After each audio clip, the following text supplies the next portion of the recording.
ಮಾಜಿ ಪ್ರಧಾನಿ ಸರ್ 80ನೇ ವರ್ಷದ ಜನ್ಮದಿನಾಚರಣೆ ಮತ್ತು ಮಾಜಿ ಮುಖ್ಯಮಂತ್ರಿಗಳ ಡಿ ದೇವರಾಜ ಅರಸು ಅವರ 109ನೇ ಜನ್ಮದಿನಾಚರಣೆ ಅಂಗವಾಗಿ ಕಾರ್ಯಕ್ರಮಕ್ಕೆ ಕೆಪಿಸಿಸಿಗೆ ಆಗಮಿಸಿರುವ ಕರ್ನಾಟಕ ಸರ್ಕಾರದ ಮುಖ್ಯಮಂತ್ರಿಗಳಾದ ಸನ್ಮಾನ್ಯ ಸಿದ್ದರಾಮಯ್ಯ ಅವರಿಗೆ ಸ್ವಾಗತ ಕೋರುತ್ತಿದ್ದೇವೆ.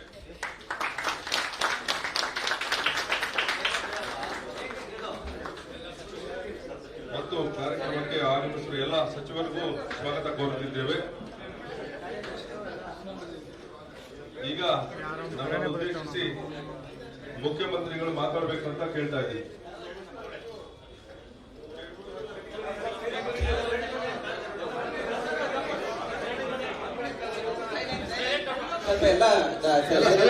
ದಯವಿಟ್ಟು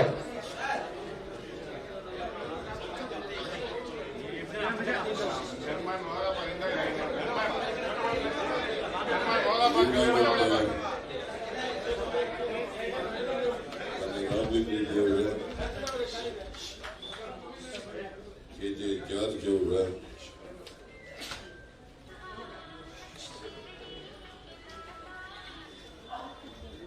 ಈಶ್ವರ್ ಖಂಡ್ರೆ ಅವರ ಉಪಾಧ್ಯಕ್ಷರಾದಂತಹ ಕಾರ್ಯಾಧ್ಯಕ್ಷರಾದಂತಹ ಚಂದ್ರಶೇಖರ್ ಅವರ ವಿಧಾನ ಪರಿಷತ್ನಲ್ಲಿ ಸರ್ಕಾರದ ಮುಖ್ಯ ಸಚೇತಕರಾದಂತಹ ಸಲೀಂ ಅಹಮದ್ ಅವರ ನಜೀರ್ ಅಹಮದ್ ಅವರ ಆಂಜನೇಯ ಅವರ ಇತರ ಎಲ್ಲ ರಾಜ್ಯ ಘಟಕದ ಪದಾಧಿಕಾರಿಗಳೇ, ಇಲ್ಲಿ ಆಗಮಿಸಿರ್ತಕ್ಕಂಥ ಎಲ್ಲ ಪ್ರಿಯ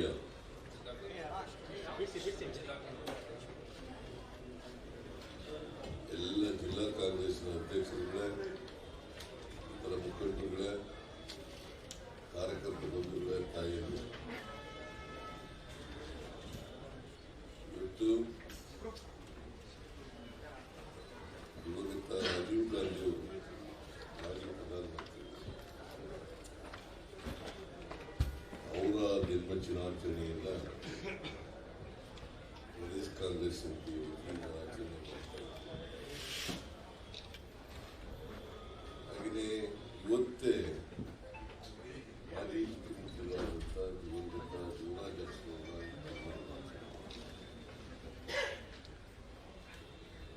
ಅದನ್ನು ಕೂಡ ಆಚರಣೆ ಮಾಡ್ತಾ ಇದ್ದೀವಿ. ರಾಜೀವ್ ಗಾಂಧಿ ಅವರು ಬಹಳ ಚಿಕ್ಕ ವಯಸ್ಸಿನಲ್ಲಿ ಈ ದೇಶದ ಪ್ರಧಾನಮಂತ್ರಿ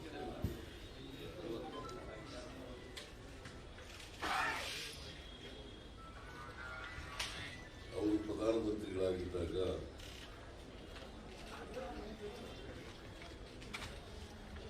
ಆಧುನಿಕ ಭಾರತದ ಕನಸನ್ನು ಕಂಡಿದೆ.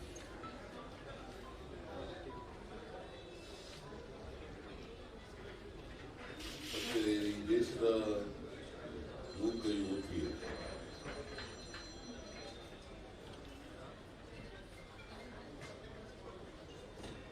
ಭವಿಷ್ಯವನ್ನ ರೂಪಿಸ್ತಕ್ಕಂಥವ್ರು ಅಂತಕ್ಕಂಥ ಯುವ ಜನತೆ ಮೇಲೆ ಅಪಾರವಾದಂಥ ಭರವಸೆ ಇದೆ.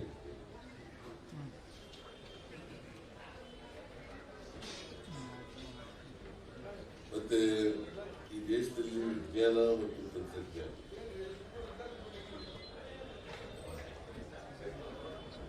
ಅದರ ಬೆಳವಣಿಗೆಗೆ ಕಾರಣಕರ್ತರಾಗಿದೆ.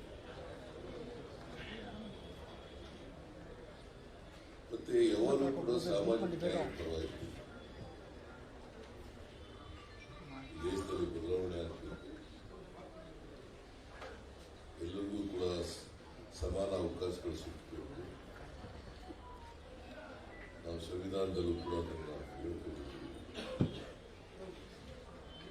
ಯಾವುದೇ ಜಾತಿ, ಧರ್ಮ, ಭಾಷೆ,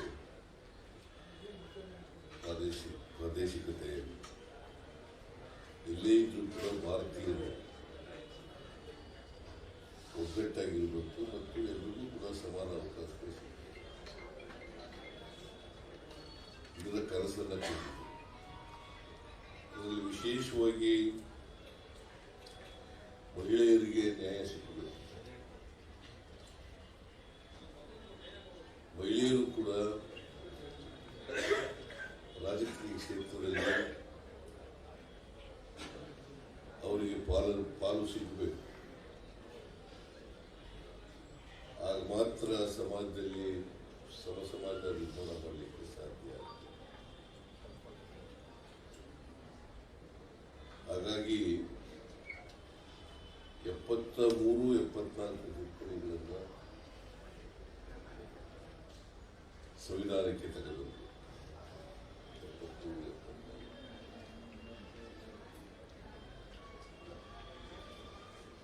ಸ್ಥಳೀಯ ಸಂಸ್ಥೆಗಳಲ್ಲಿ ಮಹಿಳೆಯರಿಗೆ ಮೀಸಲಾತಿ ಸಿಗಬೇಕು. ಅಂದರೆ ರಾಜಕೀಯವಾಗಿ ಮೀಸಲಾತಿ ಸಿಕ್ಕಿ ಅವರು ಕೂಡ ಸಕ್ರಿಯವಾಗಿ ರಾಜಕೀಯದಲ್ಲಿ ಪಾಲ್ಗೊಳ್ಳಬೇಕು. ಅದಕ್ಕಾಗಿ 73-74 ತಿದ್ದುಪಡಿಗಳನ್ನು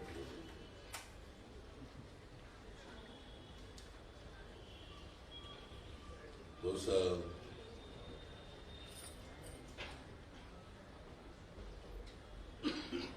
ಈ ದೇಶದಲ್ಲಿ ಏನಾದರೂ ಮಹಿಳೆಯರಿಗೆ ರಾಜಕೀಯದಲ್ಲಿ ಪಾಲು ಸಿಕ್ಕಿದರೆ ಸ್ಥಳೀಯ ಸಂಸ್ಥೆಗಳಲ್ಲಿ ಈ ತಿದ್ದುಪಡಿಗಳು ಕಾರಣ ಸಂವಿಧಾನಕ್ಕೆ ತಿದ್ದುಪಡಿಗಳು ಕಾರಣ ಮಾಡಲಿಕ್ಕೆ ಸಾಧ್ಯ. ಭಾರತೀಯ ಜನತಾ ಪಕ್ಷದವರು ಎಷ್ಟೇ ನಾವು ಮಹಿಳೆಯರ ಪರವಾಗಿದ್ದೀವಿ, ಹಿಂದುಳಿದವರ ಪರವಾಗಿದ್ದೀವಿ, ದಲಿತರ ಪರವಾಗಿದ್ದೀವಿ, ಅಲ್ಪಸಂಖ್ಯಾತರ ಪರವಾಗಿದ್ದೀವಿ. ಯಾಕಂದ್ರೆ ನರೇಂದ್ರ ಮೋದಿಯವರು ಪದೇ ಪದೇ ಹೇಳ್ತಾರೆ, ಬಿಜೆಪಿಯವರು ಕೂಡ ಅದನ್ನ ಒಂದು ರೀತಿ ಬಾಯ್ಪಾಠ ಮಾಡ್ಕೊಂಡು ಒಂದು ರೀತಿ ಹೇಳ್ತಾರೆ. ಸಬ್ಕ ಸಾಥ್ ಸಬ್ಕ ವಿಕಾಸ್, ಅದು ಸಬ್ಕ ಸಾಥ್ ಸಬ್ಕ ವಿಕಾಸ್ ಅಲ್ಲ, ಸಬ್ಕ ವಿನಾಶ್.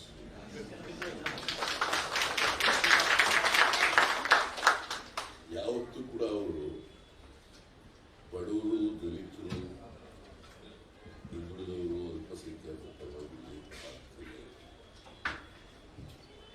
ಅದು ಬಿಜೆಪಿಯವರು ಸಾಮಾಜಿಕ ನ್ಯಾಯಕ್ಕೆ ವಿರುದ್ಧವಾಗಿ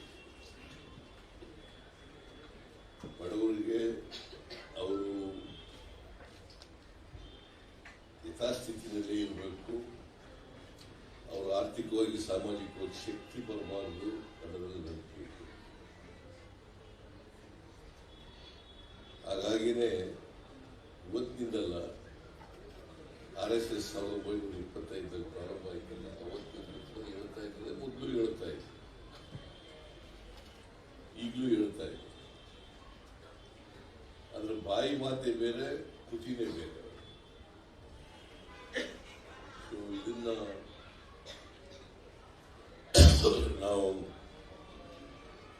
ನೋಡಲಿಕ್ಕೆ ಸಾಧ್ಯ. ಇವತ್ತು ಏನಾದರೂ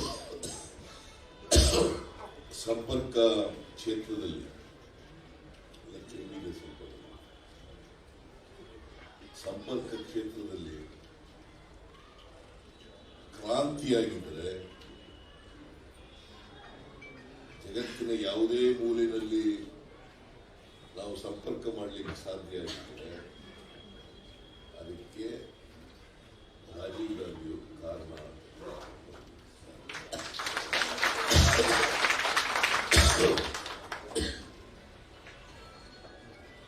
ರಾಜೀವ್ ಗಾಂಧಿಯವರು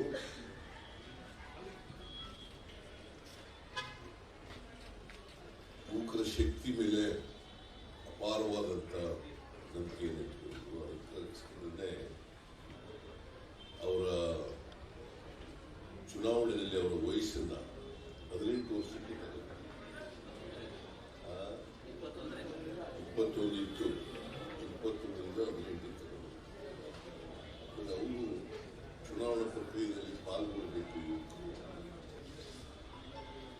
ಆ ಮೂಲಕ ದೇಶದಲ್ಲಿ ಬದಲಾವಣೆಯನ್ನು ತರಬೇಕು. ಯುವಕರಿಗೆ ಅವರ ವೋಟಿಂಗ್ ಮತದಾರರ ಹಕ್ಕನ್ನು 18 ವರ್ಷಕ್ಕೆ ಕೊಟ್ಟವರು ರಾಜೀವ್ ಗಾಂಧಿ ಅವರು. ಆದರೆ ದುರದೃಷ್ಟ ವಿಷಯ ಅವರಿಗೆ ಇರಬೇಕಾಗಿತ್ತು. ದೇಶದಲ್ಲಿ ಬದಲಾವಣೆ ಕಾಣಬೇಕಾದ್ರೆ ಬರೀ 5 ವರ್ಷಗಳು ಮಾತ್ರ ಅವರು ಪ್ರಧಾನಮಂತ್ರಿ ಅವರು ಇದ್ದಿದ್ರೆ ಈ ದೇಶದಲ್ಲಿ ವಾಸ್ತವಿಕವಾಗಿ ಬದಲಾವಣೆ ಆಗುತ್ತೆ. ಅತ್ಯಂತ ಪ್ರಾಮಾಣಿಕ ದೂರದೃಷ್ಟಿ ಇದ್ದಂಥವರು, ದೇಶದ ಬಗ್ಗೆ ಕಾಳಜಿ ಇದ್ದಂಥವರು, ಸಮಾಜದ ಬಗ್ಗೆ ಕಾಳಜಿ ಇದ್ದಂಥವರು, ಅವರು ನಮ್ಮನ್ನು ಬಹಳ ಚಿಕ್ಕವಹಿಸ್ತಾರೆ. ದೇವರಾಜ ಅರಸರವರು ಕೂಡ ಸುಮಾರು 2072ರಿಂದ 80ರವರೆಗೆ ಈ ರಾಜ್ಯದ ಮುಖ್ಯಮಂತ್ರಿ 72ರಿಂದ ಬಹಳ ದೀರ್ಘಕಾಲ ರಾಜ್ಯದ ಮುಖ್ಯಮಂತ್ರಿಯಾಗಿ ಈ ರಾಜ್ಯದ ಆಡಳಿತ ಚುಕ್ಕಾಣಿಯನ್ನು ಹಿಡಿದಿದೆ. ಅವರನ್ನು ನಾವು ಸಾಮಾಜಿಕ ನ್ಯಾಯದ ಹರಿಕಾರ ಅಂತ ಯಾಕಂತಂದ್ರೆ ಅವರು ಆಯೋಗಗಳನ್ನ ರಕ್ಷಣೆ ಮಾಡಿ ಹಿಂದುಳಿದವರಿಗೆ ಮೀಸಲಾತಿಯನ್ನು ಕೊಟ್ಟವರು ಶಿಕ್ಷಣದಲ್ಲಿ ಮತ್ತು ಆಮೇಲೆ ಸಮಾಜದ ಕಡೆಯ ಮನುಷ್ಯರಿಗೂ ಕೂಡ ಯಾರು ನಿರ್ಲಕ್ಷ್ಯಕ್ಕೆ ಒಳಗಾಗಿದ್ದರು, ಹಿಂದುಳಿದವರು, ದಲಿತರು, ಅಲ್ಪಸಂಖ್ಯಾತರು,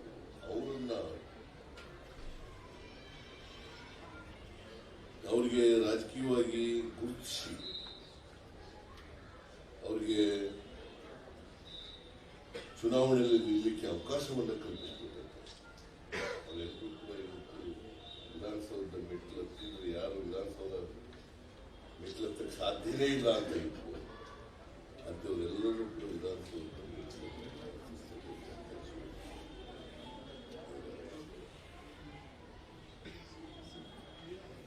ಒಂದ್ಸಾರಿ ನನಗೆ ಈಗ ಜ್ಞಾಪಕ ಬರ್ತದೆ, ನಾನು ಆಗಿರಲಿಲ್ಲ,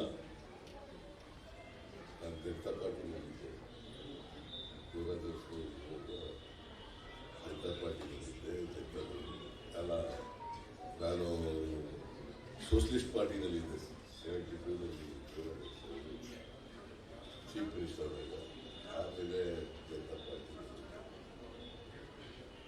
ಒಂದ್ಸಾರಿ ದೇವರಾಜ ಅರಸವರು ಕೆಪಿಸಿಸಿ ಅಧ್ಯಕ್ಷರಾಗಿದ್ದರು. ಜಾಫರ್ ಶರೀಫ್ ಅವರಿಗೆ ಟಿಕೆಟ್ ಕೊಡ್ತಾರೆ. ನಾಗರತ್ನಂನವರು ಇದ್ರು ಆಗ, ಪತ್ರಿಕೆಲ್ಲ ಬಂದಿದ್ದು ಹೇಳ್ತಾ ಇದ್ರು.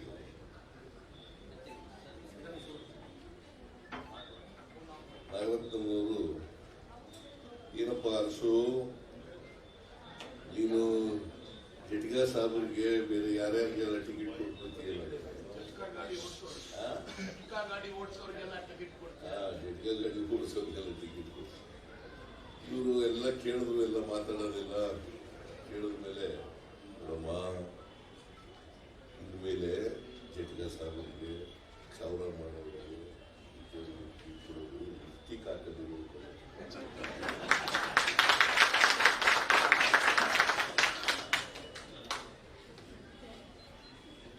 ಪತ್ರಿಕೆಲ್ಲ ಬಂದಿತ್ತು. ಸುಮ್ಮನೆ ಹೇಳ್ತಾ ಇದ್ದೀನಿ ಅಷ್ಟೇ. ಇವತ್ತೇನಾದ್ರೂ ಮಲಾವರ ಪದ್ಧತಿಯನ್ನ ರದ್ದು ಮಾಡಿದ್ದು,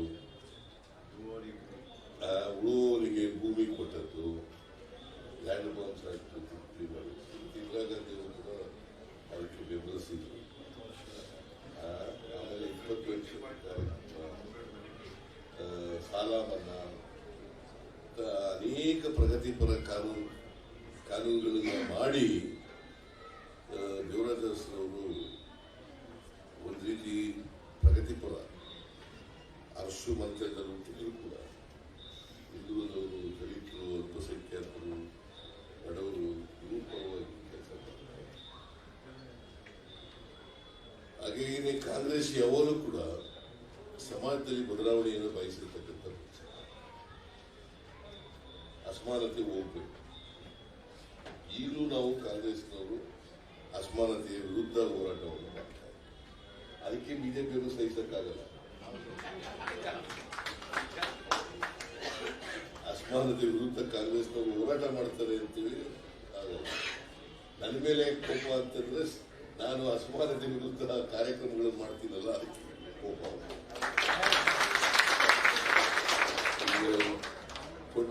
ನಾವು ಗ್ಯಾರಂಟಿಗಳೆಲ್ಲ ಎಲ್ಲ ಜಾರಿ ಮಾಡಿಬಿಟ್ಟಿದ್ದೀವಲ್ಲ,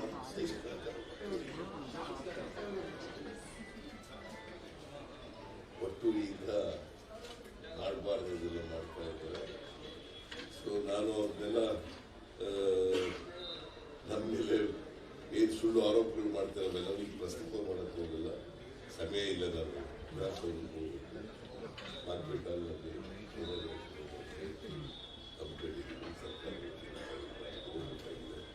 ಜಾರ್ಜ್ ಇರ್ತಾರೆ, ಜಾರ್ಜ್ ರಾಮಲಿ ರೆಡ್ಡಿ ಅವರು ಇರ್ತಾರೆ, ಎಲ್ಲರೇ ಇರ್ತಾರೆ.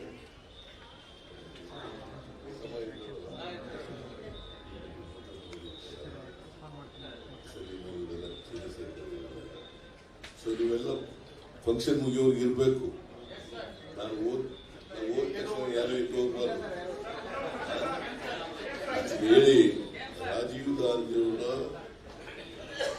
ಅವರ ಬದುಕಿದೆಯಲ್ಲ, ಅವ್ರು ಮಾಡಿದಂಥ ಕಾರ್ಯಕ್ರಮಗಳ ಬಗ್ಗೆ ಯುವರಾಜ ಹೆಸರು ಮಾಡಿರ್ತಕ್ಕಂಥ ಅವೇ ಮಾರ್ಗದರ್ಶನ. ಯಾಕೆಂದ್ರೆ ಸಮಾಜದಲ್ಲಿ ಸಮಾನತೆ ಬರದೇನೆ ಈ ದೇಶ ಉದ್ಧಾರ ಆಗಲಿಕ್ಕೆ ಸಾಧ್ಯ. ತಾಳಪ್ಪ, ನಾವು ಪ್ರೆಸ್ ಕಾನ್ಫರೆನ್ಸ್ ಆಯ್ತು. ಇಲ್ಲಪ್ಪ, ಏನೋ ಸುಮ್ಮನೆ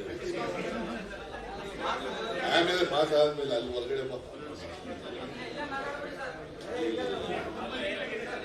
ಅಲ್ಲಿ ವಿಧಾನಸೌಧ ಹತ್ರ ಮಾತಾಡೋಣ, ಆಮೇಲೆ ಭಾಷಣ ಮಾಡೋಣ.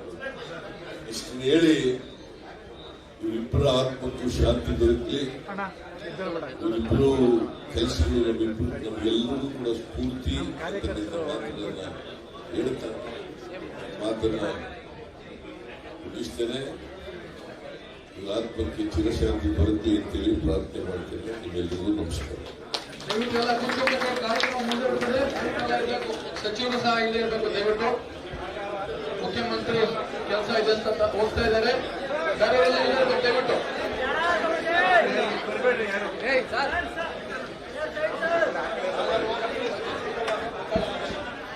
ಸರ್ ಕೂತ್ಕೊಳ್ಳಿ.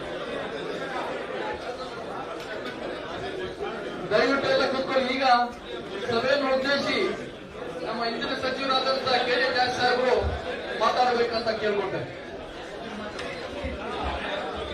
ಯಜಮಾನ ಇಲ್ಲೇ ಕೂತ್ಕೊಳ್ಳಿ, ಬೇಗ ಕೂತ್ಕೊಳ್ಳಿ.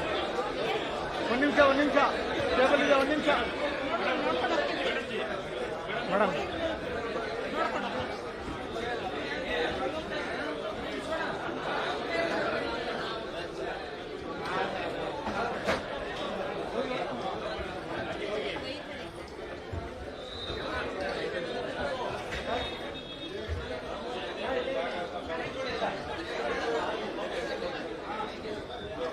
ದಯವಿಟ್ಟು ಎಲ್ಲ ಹೊರಗಡೆ ಕೂತ್ಕೊಳ್ಳಿ. ಬಾಕಲಾಕಬಲ್ಲಿ ದಯವಿಟ್ಟು ಎಲ್ಲ ಕೂತ್ಕೊಳ್ಳಿ. ಕಾರ್ಯಕ್ರಮ ಮುಂದುವರಿತದೆ. ಬಾಕಲಾಕಬಲ್ಲಿ ದಯವಿಟ್ಟು ಹೊರಗಡೆ ಬಂದ್ಬಿಡ್ರಿ. ಎಲ್ಲ ಕಟ್ಟಾಯ್ತಾ? ಇಲ್ಲ, ಮುಗಿದಿಲ್ಲ. ಬಾಕಲಾಗಿ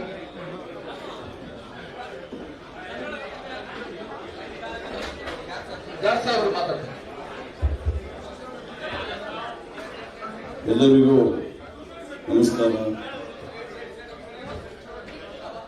ಕರ್ನಾಟಕ ಪ್ರದೇಶ ಕಾಂಗ್ರೆಸ್ ಸಮಿತಿಯ ಕಾರ್ಯಾಧ್ಯಕ್ಷರಾದ ಎಸ್ ಸಿ ಚಂದ್ರಶೇಖರ್ ಅವರೇ, ಸಾರಿಗೆ ಸಚಿವರಾದ ರಾಮಲಿಂಗಾರೆಡ್ಡಿ ಅವರೇ, ಅರಣ್ಯ ಸಚಿವರಾದ ಈಶ್ವರ್ ಖಂಡ್ರೆ ಅವರೇ, ಆರೋಗ್ಯ ಸಚಿವರು ಫಾರ್ಮರ್ ಪಿಸಿಸಿ ಪ್ರೆಸಿಡೆಂಟ್ ಅವರ ದಿನೇಶ್ ಗುಂಡೂರಾವ್ ಅವರೇ,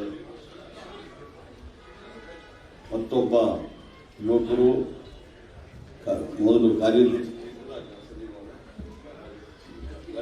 ಸಲೀಂ ಅವರೇ, ಎಲ್ಲ ಆಂಜನೇಯ ಅವರೇ, ಹಿರಿಯರಾದ ಮೋಟಮ್ಮನವರೇ, ಎಲ್ಲ ಬಂದಿರತಕ್ಕಂಥ ಎಲ್ಲ ಹಿರಿಯ ನಾಯಕರುಗಳೇ, ಪಕ್ಷದ ಎಲ್ಲ ಯುವ ಕಾಂಗ್ರೆಸ್ಸು, ಮಹಿಳಾ ಕಾಂಗ್ರೆಸ್ಸು, NSCI, ಸೇವಾದಳು, ಎಲ್ಲ ಕಾರ್ಮಿಕ ಸಂಘ ಎಲ್ಲ ಪದಾಧಿಕಾರಿಗಳೇ, ಸದಸ್ಯರುಗಳೇ, ಬಂದಿರತಕ್ಕಂಥ ಸಹೋದರ ಸಹೋದರಿಯರು ಹಾಗೂ ಮಾಧ್ಯಮದ ಮಿತ್ರರು, ಬಹುಶಃ ನನ್ನ ರಾಜಕೀಯ ಜೀವನದಲ್ಲಿ ಮರೆಯಲಿಕ್ಕಾಗದಂತಹ ಒಬ್ಬ ದೊಡ್ಡ ವ್ಯಕ್ತಿ ಜೊತೆ ಬಿಟ್ಟರೆ ರಾಜೀವ್ ಗಾಂಧಿ. ನಾನು ತಮಗೆ ಎಷ್ಟು ಜನರಿಗೆ ಗೊತ್ತಿದೆ ಗೊತ್ತಿಲ್ಲ, 1969ನೇ ಇಸ್ವಿಯಲ್ಲಿ ಒಬ್ಬ ಯುವಕನಾಗಿ ಯುವ ಕಾಂಗ್ರೆಸ್ನಲ್ಲಿ ಒಂದು ಸಣ್ಣ ಟೌನಿನ, ಅಂದರೆ ಅದಕ್ಕೆ ಪಾಪ್ಯುಲೇಷನ್ 2,000 ಇರ್ಬೋದು, ಕೊಡಗಿನಲ್ಲಿ ಗೋಣಿಕೊಪ್ಪಲು ಟೌನಲ್ಲಿ ನನ್ನ ರಾಜಕೀಯ ಜೀವನವನ್ನು ಪ್ರಾರಂಭ ಮಾಡಿದೆ. ಆ ಸಂದರ್ಭದಲ್ಲಿ ನಮ್ಮ ರಾಜ್ಯದಲ್ಲಿ ಕಾಂಗ್ರೆಸ್ ಸರ್ಕಾರ ಇರಲಿಲ್ಲ. ಅವತ್ತು ವೀರೇಂದ್ರ ಪಾಟೀಲ್ ಅವರು ಮುಖ್ಯಮಂತ್ರಿ ಆಗಿದ್ದರು, ಸಂಸ್ಥಾ ಕಾಂಗ್ರೆಸ್ ಅವರಿದ್ದರು. ನಮ್ಮ ಕೊಡಗಿನಲ್ಲಿ ಏನಾಯ್ತು ಅಂತ ಹೇಳಬೇಕಾದ್ರೆ ನಿಜವಾಗಿ ನಮ್ಮ ಪಕ್ಷಕ್ಕೆ ಯಾರೂ ಇರಲಿಲ್ಲ. ಎಲ್ಲ ಘಟಾನುಘಟಿ ಲೀಡರ್ಗಳು, CM ಪೂಡಚೆ ಇರ್ಬೋದು, ಇವರು MP ಅಪ್ಪಣ್ಣ ಇರ್ಬೋದು, ಪ್ರತಿಯೊಬ್ಬರು ಸಮೇತ ಸಂಸ್ಥಾ ಕಾಂಗ್ರೆಸ್ಗೆ ನಾಯಕರಾಗಿದ್ದರು. ಅವತ್ತು ಯುವ ಕಾಂಗ್ರೆಸ್ ಅಧ್ಯಕ್ಷ, ಸಂಸ್ಥಾ ಕಾಂಗ್ರೆಸ್ ಅಲ್ಲಿ 65 ವರ್ಷದ ಒಬ್ಬನ ಯುವ ಕಾಂಗ್ರೆಸ್ ಒಬ್ಬರು ಪೋಸ್ಟ್ ಕೊಡಬೇಕು ಅಂತ ಯುವ ಕಾಂಗ್ರೆಸ್ ಅಧ್ಯಕ್ಷರಾಗಿ ಕೊಡಗು ಜಿಲ್ಲೆಗೆ ಮಾಡಿದ್ರು. ಸಂದರ್ಭದಲ್ಲಿ ಬಹುಶಃ ಒಂದು ರೀತಿಯಲ್ಲಿ ಅದಕ್ಕೆ ನಮಗೂ ಒಂದು ಅವಕಾಶ ಸಿಕ್ತು. ಇಲ್ಲಾಂದ್ರೆ ನಮಗೆ ರಾಜಕೀಯಕ್ಕೆ ಬರಲಿಕ್ಕೆ ಅವಕಾಶ ಕೊಡ್ತಾ ಇರಲಿಲ್ಲ. ಯಾಕಂದ್ರೆ ಎಲ್ಲರೂ ಲೀಡರ್ಗಳು ಹೋದಾಗ ಕಾಂಗ್ರೆಸ್ ಪಕ್ಷ ನಿರ್ನಾಮ ಆಗಿದೆ ಅಂತ ತಿಳ್ಕೊಂಡಿದ್ರು. ಕರ್ನಾಟಕದಲ್ಲಿ ಅಷ್ಟೇ, ಕೊಡಗಿನಲ್ಲಿ ಅಷ್ಟೇ. ಆದರೆ 71ನೇ ಇಸ್ವಿ ಚುನಾವಣೆ ಬಂತು. KK ಶೆಟ್ಟರು ನಮ್ಮ ಕಾಂಗ್ರೆಸ್ ವತಿಯಿಂದ ಆಗಲೇ ದೇವರಾಜ ಅವರು KPCC ಕನ್ವೀನರ್ ಆಗಿದ್ರು, ಅಧ್ಯಕ್ಷರಾಗಿಲ್ಲ, KPCC ಕನ್ವೀನರ್. CM ಪೂಡಚೇರವರು ಮತ್ತೆ KK ಶೆಟ್ಟರು ಲೋಕಸಭೆಯಲ್ಲಿ ಸ್ಪರ್ಧೆ ಮಾಡಿದಾಗ KK ಶೆಟ್ಟರ್ ಹೆಸರೇ ಗೊತ್ತಿಲ್ಲ. CM ಪೂಡಚೇರ ಅಂತ ದೊಡ್ಡ ತೋರಿಸಿದ್ರು. ಆಗ ನಮ್ಮದು ಲೀಡರ್ಗಳು ಅಂತ ಹೇಳ್ಬಿಟ್ರೆ ಗುಂಡರಾಯರು, ಶರ್ಮಣ್ಣ, ಮತ್ತೆ AM ಬೆಳ್ಳಿಯಪ್ಪ ಅಂತ ಒಳ್ಳೆ ಲಾಯರ್ ಆಗಿದ್ರು, PCC ಅಧ್ಯಕ್ಷರಾದ. ಅವ್ರು ನೋಡಿ ಒಳ್ಳೆ ಲಾಯರ್. ನಾನು ಏಕೆ ಹೇಳ್ತಾ ಇದ್ದೀನಿ ಅಂತ ಕಾಂಗ್ರೆಸ್ ಪಕ್ಷದ ಎಷ್ಟು ಕಮಿಟ್ಮೆಂಟ್ ಇತ್ತು ಅಂತ ಹೇಳ್ಬಿಟ್ರೆ ಒಳ್ಳೆ ಪ್ರಾಕ್ಟೀಸ್ ಮಾಡೋ ಲಾಯರ್. ಆ ಲಾಯರ್ಗಿರಿಯನ್ನು ನಿಲ್ಲಿಸಿಬಿಟ್ಟು DCC ಅಧ್ಯಕ್ಷರಾಗಿ ಒಂದು ವೆಹಿಕಲ್ ಕಿಟ್ ತಗೊಂಡು ಕೊಡಗೆಲ್ಲ ಸುತ್ತಿದ್ರು. ಅದೇ ರೀತಿಯಲ್ಲಿ ದೇವರಾಜ ಅವರು ಸಮೇತ ನನಗೆ ಗೊತ್ತಿರುವಂಗೆ ಅವರು ವೀರೇಂದ್ರ ಪಾಟೀಲ್ ಇವರು ನಿಜಲಿಂಗಪ್ಪನವರ ಸಚಿವ ಸಂಪುಟದಲ್ಲಿ ಸಾರಿಗೆ ಮಂತ್ರಿಯಾಗಿದ್ದರು. ವೀರೇಂದ್ರ ಪಾಟೀಲ್ ಬಂದಾಗ ಅವ್ರನ್ನ ಬಿಟ್ಟೇ ಬಿಟ್ಟರು. ಅವ್ರು ಮಲ್ಲೇಶ್ವರ ಮನೆ ಇರ್ತಾ ಇದ್ರು. ಆಗ ಯಾರು ಅವರ ಮನೆ ಸಮೇತ ಹೋಗ್ತಾ ಇರಲಿಲ್ಲ. ಆ ಒಂದು ಪರಿಸ್ಥಿತಿ MLA ಆಗಿದ್ರು. ನಂತರ ಇಂದಿರಾ ಗಾಂಧಿ ಅವರು ಕಾಂಗ್ರೆಸ್ ಕ್ವಿಟ್ ಮಾಡಿದಾಗ, ಕಾಂಗ್ರೆಸ್ ಕ್ವಿಟ್ ಆಯಿತು. ಆ ಸಂದರ್ಭದಲ್ಲಿ ಇಂದಿರಾ ಗಾಂಧಿ ಅವರು ದೇವರಾಜ ಅರಸು ಬಿಡಿಸಿ, ಬಹುಶಃ ಅವತ್ತು ಸಮೇತ ಈ ಪ್ರಬಲ ರಾಜಕೀಯ ಯಾವ ಜಾತಿ ಇದೆ ಅವ್ರ ರಾಜಕೀಯ ಆಗಲೂ ಇತ್ತು. ಸಿದ್ದವೀರಪ್ಪ ಅವರು, MV ಕೃಷ್ಣಪ್ಪ ಅವರು, ಗಂಗೂರ ಹನುಮಂತಯ್ಯನವರು, ಎಲ್ಲ ಇದರಲ್ಲೂ ಸಮೇತ ಕಾಂಗ್ರೆಸ್ ಅಲ್ಲಿ ಆ ಸಂದರ್ಭದಲ್ಲಿ ಸಮೇತ ಜಾತಿಯ ಆಧಾರದ ಮೇಲೆ ಎಲ್ಲ ಟಿಕೆಟ್ ಕೊಡ್ತಾ ಇದ್ರು, ಎಲ್ಲ ಮಾಡ್ತಾ ಇದ್ರು. ಆದರೆ ದೇವರಾಜ ಅವರನ್ನು ಗುಡಿಸಿ ಶ್ರೀಮತಿ ಇಂದಿರಾ ಗಾಂಧಿ ಅವರು ಮಾಡಿ, ತಮ್ಗೆ ಗೊತ್ತಿರೋದು 71ನೇ ಇಸ್ವಿಯಲ್ಲಿ ಎಲ್ಲಾ ಸೀಟ್ಗಳು ನಾವು ಗೆದ್ದಿದ್ವಿ, 27 ಗೆದ್ದಿದ್ವಿ.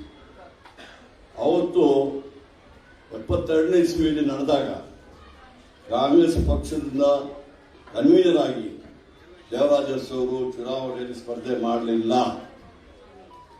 ಆಗ ಕರಿಯಪ್ಪ ಗೌಡರಿಗೆ ಅವತ್ತು ಅವರು ಆ ಇದರಿಂದ ಯಾವುದು ಹೊಸೂರಿಂದ ಸೀಟ್ ಕೊಟ್ಬಿಟ್ಟು ಅವ್ರು ಗೆದ್ದು ಬಂದ ಮೇಲೆ ಚುನಾವಣೆಗೆ ನಿಲ್ಲದ ದೇವರಾಜ ಅವ್ರನ್ನ ಇಂದಿರಾ ಗಾಂಧಿ ಅವರು ರಾಜ್ಯದ ಮುಖ್ಯಮಂತ್ರಿಯಾಗಿ ಮಾಡಿದರು.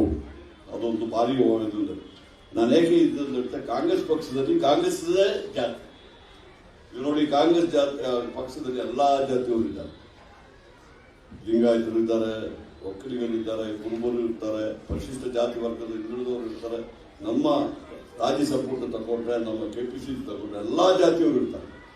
ಅದು ಬರೀ ಕಾಂಗ್ರೆಸ್ ಪಕ್ಷ ಮಾತ್ರ ಎಲ್ಲಾ ಜಾತಿಯಲ್ಲಿರುವ ಪಕ್ಷ ಅಂತ ಹೇಳ್ಬೋದು. ಇವತ್ತು ನಮ್ಗೆ ಗೊತ್ತಿದೆ, ಯಾವತ್ತಲ್ಲ ಕಾಂಗ್ರೆಸ್ ಪಕ್ಷದಿಂದ ಯಾರನ್ನ ನಾಮಿನೇಟ್ ಮಾಡಿದ್ರು ಸಮೇತ ಗೆಲ್ತಾ ಇದ್ರು.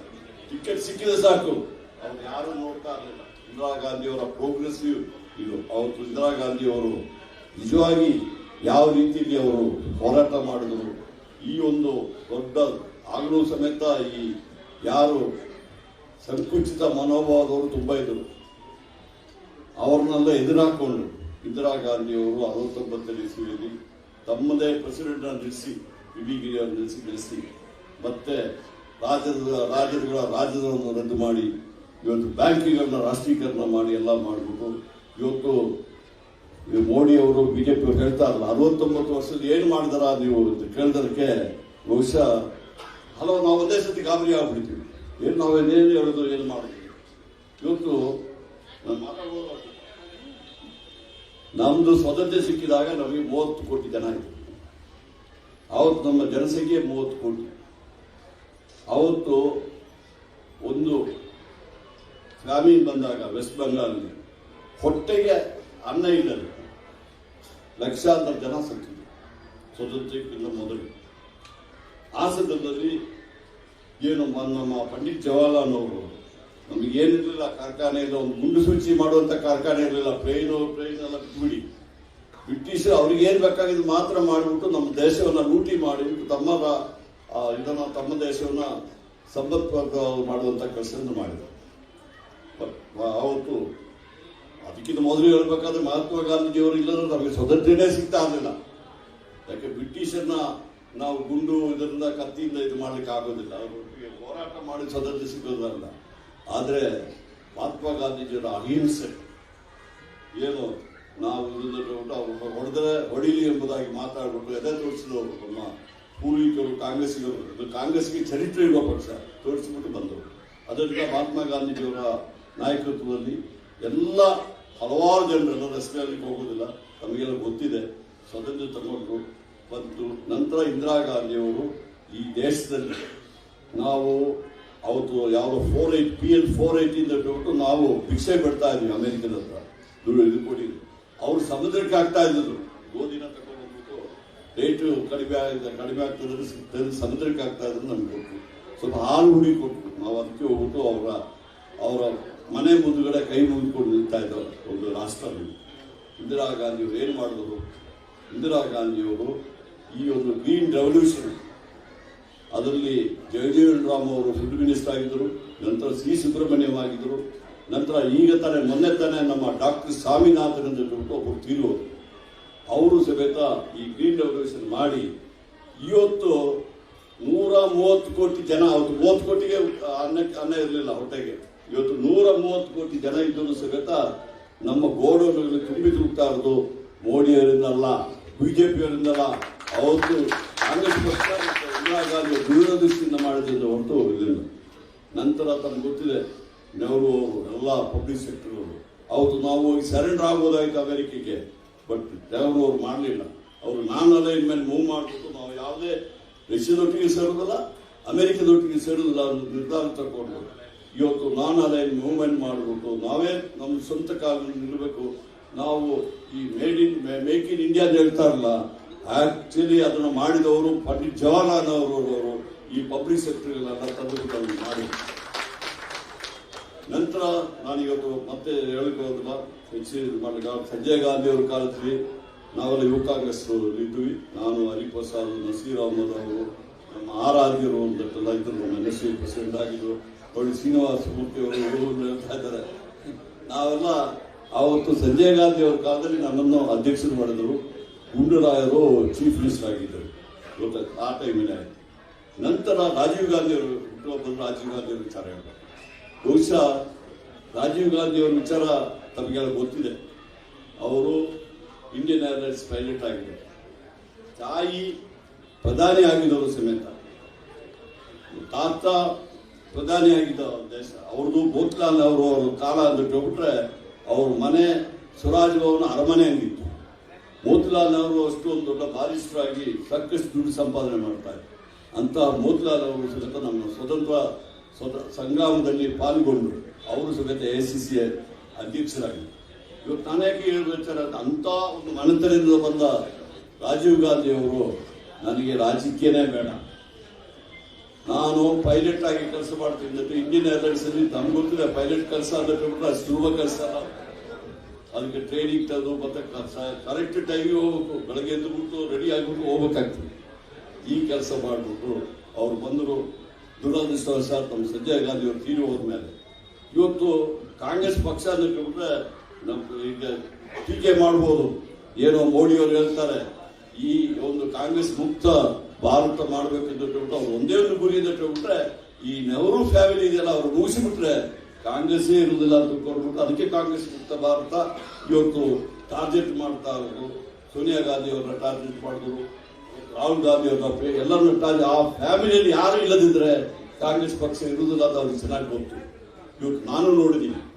ಅವತ್ತು ಸೋನಿಯಾ ಗಾಂಧಿ ಅವರು ಏನಾದ್ರು AICC ಅಧ್ಯಕ್ಷರಾಗ್ತಿದ್ರೆ ಸಿದ್ದರಾಮಯ್ಯ ಬಹುಶಃ ಈಗಾಗಲೇ ಕಾಂಗ್ರೆಸ್ ಮುಕ್ತ ಭಾರತ ಆಗ್ತಿತ್ತು. ಆ ಸೋನಿಯಾ ಗಾಂಧಿ ಅವರು ಹೊರಗಡೆ ಬಂದು ನಮ್ಮ ಪಕ್ಷದ ನಾಯಕರಾಗಿ ನಮ್ಮ ಪಕ್ಷವನ್ನು ಉಳಿಸಿದ್ದಾರೆ. ಮತ್ತು 10 ವರ್ಷಗಳ ಕಾಲ ಈ ರಾಷ್ಟ್ರದಲ್ಲಿ ಒಂದು ಒಳ್ಳೆ ಸರ್ಕಾರವನ್ನು ಮನಮೋಹನ್ ಸಿಂಗ್ ಅಂತ ಒಳ್ಳೆ ಆರ್ಥಿಕ ತಜ್ಞರಿಂದ ಪ್ರಧಾನಿ ಮಾಡಿದ್ದಾರೆ. ನಾನು ಈ ವಿಚಾರ ಯಾಕೆ ಹೇಳ್ತಾ ಇದ್ದೀನಿ ಅಂದ್ರೆ 69 ವರ್ಷ ಅಥವಾ 20 ಎಷ್ಟು ವರ್ಷ ಇರಲಿ ಕಾಂಗ್ರೆಸ್ ಇಲ್ಲದಿದ್ದರೆ ಇವರು 15-16 ವರ್ಷ ಇವರು ಇದ್ದರು. ಅದರಲ್ಲಿ ನನಗೆ ಒಬ್ಬರ ಮೇಲೆ ಗೌರವ ಇದೆ. ವಿರೋಧ ಪಕ್ಷ ಇರಬೇಕು, ವಿರೋಧ ಪಕ್ಷ ಇರಬಾರ್ದು ನಾನು ಹೇಳೋದಿಲ್ಲ.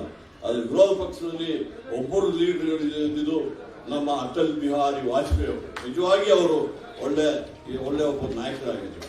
ಇವತ್ತು ಕೊಟ್ರಾಗಲಿಂದ ಈ ನಮ್ಮ ನ್ಯಾಷನಲ್ ಹೈವೇ ಎಲ್ಲ ಮಾಡಬೇಕಾದ್ರೆ ಆಕ್ಚುಲ್ ಆಗಿ ಅವ್ರು ಮಾಡಿದ್ರು. ಇವತ್ತು ರಾಜೀವ್ ಗಾಂಧಿ ಅವರು ಮೊದಲನೇ ಬಾರಿ ಬಂದಾಗ ನಮ್ಮ ಕರ್ನಾಟಕದಿಂದೇ ಅವರು ಯುವಕ ರಾಜಕೀಯದಲ್ಲಿ ಇಂಟ್ರೊಡ್ಯೂಸ್ ಮಾಡದೆ ಕರ್ನಾಟಕದಲ್ಲಿ ದೊಡ್ಡ ಪ್ಯಾಲೇಸ್ ಅಲ್ಲಿ ದೊಡ್ಡ ಯೂತ್ ಕಾಂಗ್ರೆಸ್ ಕನ್ವೆನ್ಷನ್ ಆಗಿದೆ. ಆವತ್ತು ತಮಗೆ ಗೊತ್ತಿರಬಹುದು, ನಮ್ಮ ಬೆಂಗಳೂರಲ್ಲಿ ಟಿವಿ ಇರಲಿಲ್ಲ. ನಾವೇನಾದ್ರು ಬ್ಲಾಕ್ ಅಂಡ್ ವೈಟ್ ಟಿವಿ ನೋಡ್ಬೇಕಾದ್ರೆ ಡೆಲ್ಲಿಗೆ ಹೋಗ್ಬೇಕಾಗಿತ್ತು. ಬ್ಲಾಕ್ ಅಂಡ್ ವೈಟ್ ಸಣ್ಣದಿರ್ತಿತ್ತು ಆಗ. ಏಷ್ಯಾಡ್ ಟೈಮಲ್ಲಿ ಏಷ್ಯಾಡು ಸಮೇತ ರಾಜೀವ್ ಗಾಂಧಿ ಅವರು ಇಂಟ್ರೆಸ್ಟ್ ಎದ್ಬಿಟ್ಟು ಅದನ್ನು ಸಕ್ಸಸ್ ಮಾಡೋದು. ಏಷ್ಯಾಡ್ ಟೈಮಲ್ಲಿ ಇಲ್ಲ, ಇದು ಬಂತು. ನಂತರ ತಮಗೆ ಗೊತ್ತಿದೆ ಫೋನು, ಬ್ಲಾಕ್ ಫೋನ್ ಒಂದಿತ್ತು. ನಾನು ಸಮೇತ ಆ ಟೈಮಲ್ಲಿ ನಮ್ಮ ಅಡ್ವೈಸರಿ ಬೋರ್ಡ್ ಮೆಂಬರ್ ಆಗಿದೆ ಬ್ಯಾಂಗ್ಳೂರ್ ಟೆಲಿಕಾಂ. ಯಾಕೆ ಗೊತ್ತಾ, ಅದು ಆದ್ರೆ ಅದು 3 ಫೋನ್ ನನಗೆ ಫ್ರೀ ಸಿಗ್ತದೆ. ಮತ್ತೆ TSC ಹೇಳಿ ಮತ್ತೆ ತಿಂಗಳು ಒಂದು 10-15 ಫೋನ್ ಔಟ್ ಆಫ್ ಟರ್ನಲ್ಲಿ ಅಲಾಟ್ ಮಾಡುವಂತ ಒಂದು ಅಧಿಕಾರ ಇತ್ತು. ಆ TSC ಮೆಂಬರ್ ಆಗಿದೆ. ಅಂತ ಪರಿಸ್ಥಿತಿ ಇತ್ತು. ರಾಜೀವ್ ಗಾಂಧಿ ಅವರು ಯೂತ್ ಕಾಂಗ್ರೆಸ್ಗೆ ಬಂದ ಮೇಲೆ ನಾನು ಸಮೇತ Youth Congress national council member ಆಗಿದೆ, ಕರ್ನಾಟಕ ಯೂತ್ ಕಾಂಗ್ರೆಸ್ ಪ್ರೆಸಿಡೆಂಟ್ ಆಗಿದೆ. ಅವರು ಒಂದು ಮಾತು ಹೇಳ್ತಾ ಇದ್ರು, ರಾಜೀವ್ ಗಾಂಧಿ ಒಂದು ಮಾತು ಹೇಳ್ತಾ ಇದ್ರು ಪ್ರತಿಯೊಂದು ಮೀಟಿಂಗ್ ಅಲ್ಲಿ, ನಾವು ಯೂತ್ಸು ನಾವು ಅಧಿಕಾರಕ್ಕಾಗಿ ಅಪೇಕ್ಷೆ ಪಡಬಾರದು, ನಾವು ಜನರಿಗೋಸ್ಕರ ಕೆಲಸ ಮಾಡಬೇಕು. ಇದೇ ರಾಜೀವ್ ಗಾಂಧಿ ಹೇಳಿದ್ರು.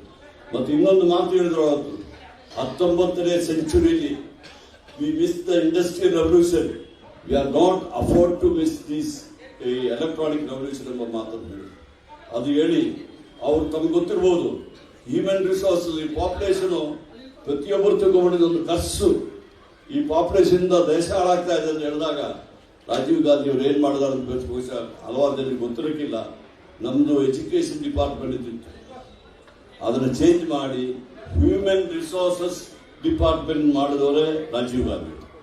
ಇವತ್ತು ಯಾವ ರೀತಿಯಲ್ಲಿ ಸ್ವಾಮಿನಾಥನ್ ನಾವು ನಡೆಸ್ಕೊಳ್ತೀವಿ ಅದೇ ರೀತಿ ಇನ್ನೊಬ್ಬ ವ್ಯಕ್ತಿನ ನಾವು ನಡೆಸ್ಕೋಬೇಕು. ರಾಜೀವ್ ಗಾಂಧಿ ಅವರೊಟ್ಟಿಗೆ ಅಡ್ವೈಸರ್ ಆಗಿದ್ದು ಸ್ಯಾಮ್ ಪೆಟ್ರೋಡ ಅವರು ಸಮೇತ UN ಅಲ್ಲಿ ಒಳ್ಳೆ ಕೆಲಸ ಮಾಡ್ತಾ ಇದ್ದವರು ತಮ್ಮ ಕೆಲಸವನ್ನು ಬಿಟ್ಟು ರಾಜೀವ್ ಗಾಂಧಿ ಅವರ ಹತ್ರ ಅಡ್ವೈಸರ್ ಆಗಿ ಬಂದಿದ್ದಾರೆ. ಇವತ್ತು ನೋಡಿ ಕ್ರಾಂತಿಕ ಇವತ್ತು ರೆವಲ್ಯೂಷನ್ ಆಗಿದೆ ಇಂಡಿಯಾದಲ್ಲಿ. ಇವತ್ತು ಇಂಡಿಯಾ 3ನೇ 4ನೇ ಸ್ಥಾನ ಬರಬೇಕಾದ್ರೆ ಈ 3-4 ಜನ ಯಾರಿದ್ದಾರೆ, ಜವಾಹರ್ಲಾಲ್ ನೆಹರು ಇರ್ಬೋದು, ಪಂಡಿತ್ ಇವರು ಇಂದಿರಾ ಗಾಂಧಿ ಇರ್ಬೋದು, ಲಾಲ್ಬಹದ್ದೂರ್ ಶಾಸ್ತ್ರಿ. ಬಟ್ ಅವ್ರಿಗೆ ಏನಾಗಿದೆ, ಭಾರಿ ಕಡಿಮೆ ಸಮಯ. ನರಸಿಂಹರಾವ್ ಅವರು ಸಮೇತ ರಾಜೀವ್ ಗಾಂಧಿ ಅವ್ರನ್ನ ಹಾಕಿದ್ರೆ ಅದನ್ನು ಇಂಪ್ಲಿಮೆಂಟ್ ಮಾಡುವಂತ ಕೆಲಸ ಮಾಡಿದ್ರು. ನಂದೊಂದು ಮಾತಿದೆ, 10 ವರ್ಷದಲ್ಲಿ ಇವ್ರು ಏನು ಮಾಡಿದ್ದಾರೆ, ಇಡೀ ನಮ್ಮ ಆರ್ಥಿಕ ಸ್ಥಿತಿಯನ್ನು ಹಾಳು ಮಾಡಿದವರೇ ಈ ಬಿಜೆಪಿ ಮತ್ತೆ ಮೋದಿಯವರು. ಇವತ್ತು ಅವ್ರನ್ನೆಲ್ಲ ಹಾಳು ಮಾಡಿಬಿಟ್ಟಿದ್ದಾರೆ. ಇವತ್ತು ಜನರಿಗೆ ನಮ್ಮ ಸಿದ್ದರಾಮಯ್ಯವರು ಹೇಳ್ದಂಗೆ ಇವರು ಸಾಮಾನ್ಯ ಜನರ ವಿರುದ್ಧವಾಗಿದ್ದಾರೆ. ಇವರು ಆರ್ಥಿಕವಾಗಿ ಹಿಂದುಳಿದವರು, ಯಾವುದೇ ಜಾತಿಯಲ್ಲಿರಲಿ ಅವ್ರ ಪರವಾಗಿಲ್ಲ. ಇವರು ಅದಾನಿ ಅಂಬಾನಿ ಅಂತ ದೊಡ್ಡವರು ವಿಚಾರದಲ್ಲಿ ಪರವಾಗಿದ್ದಾರೆ ಹೊರತು ಇವರು ಸಾಮಾನ್ಯ ಜನತೆ ಪರವಾಗಿಲ್ಲ. ಸುಮ್ಮನೆ ಹೆಸರಿಗೆ ಮಾತ್ರ ಎಲ್ಲ ಹೇಳ್ತಾರೆ ಹೊರತು ಸ್ವಲ್ಪ ವಿಕಾಸ ಇರ್ತಾರೆ ಹೊರತು ಎಲ್ಲರನ್ನ ಜೊತೆ ತಗೊಳ್ಳುವಂತ ಕೆಲಸ ಮಾಡ್ತಾ ಇಲ್ಲ.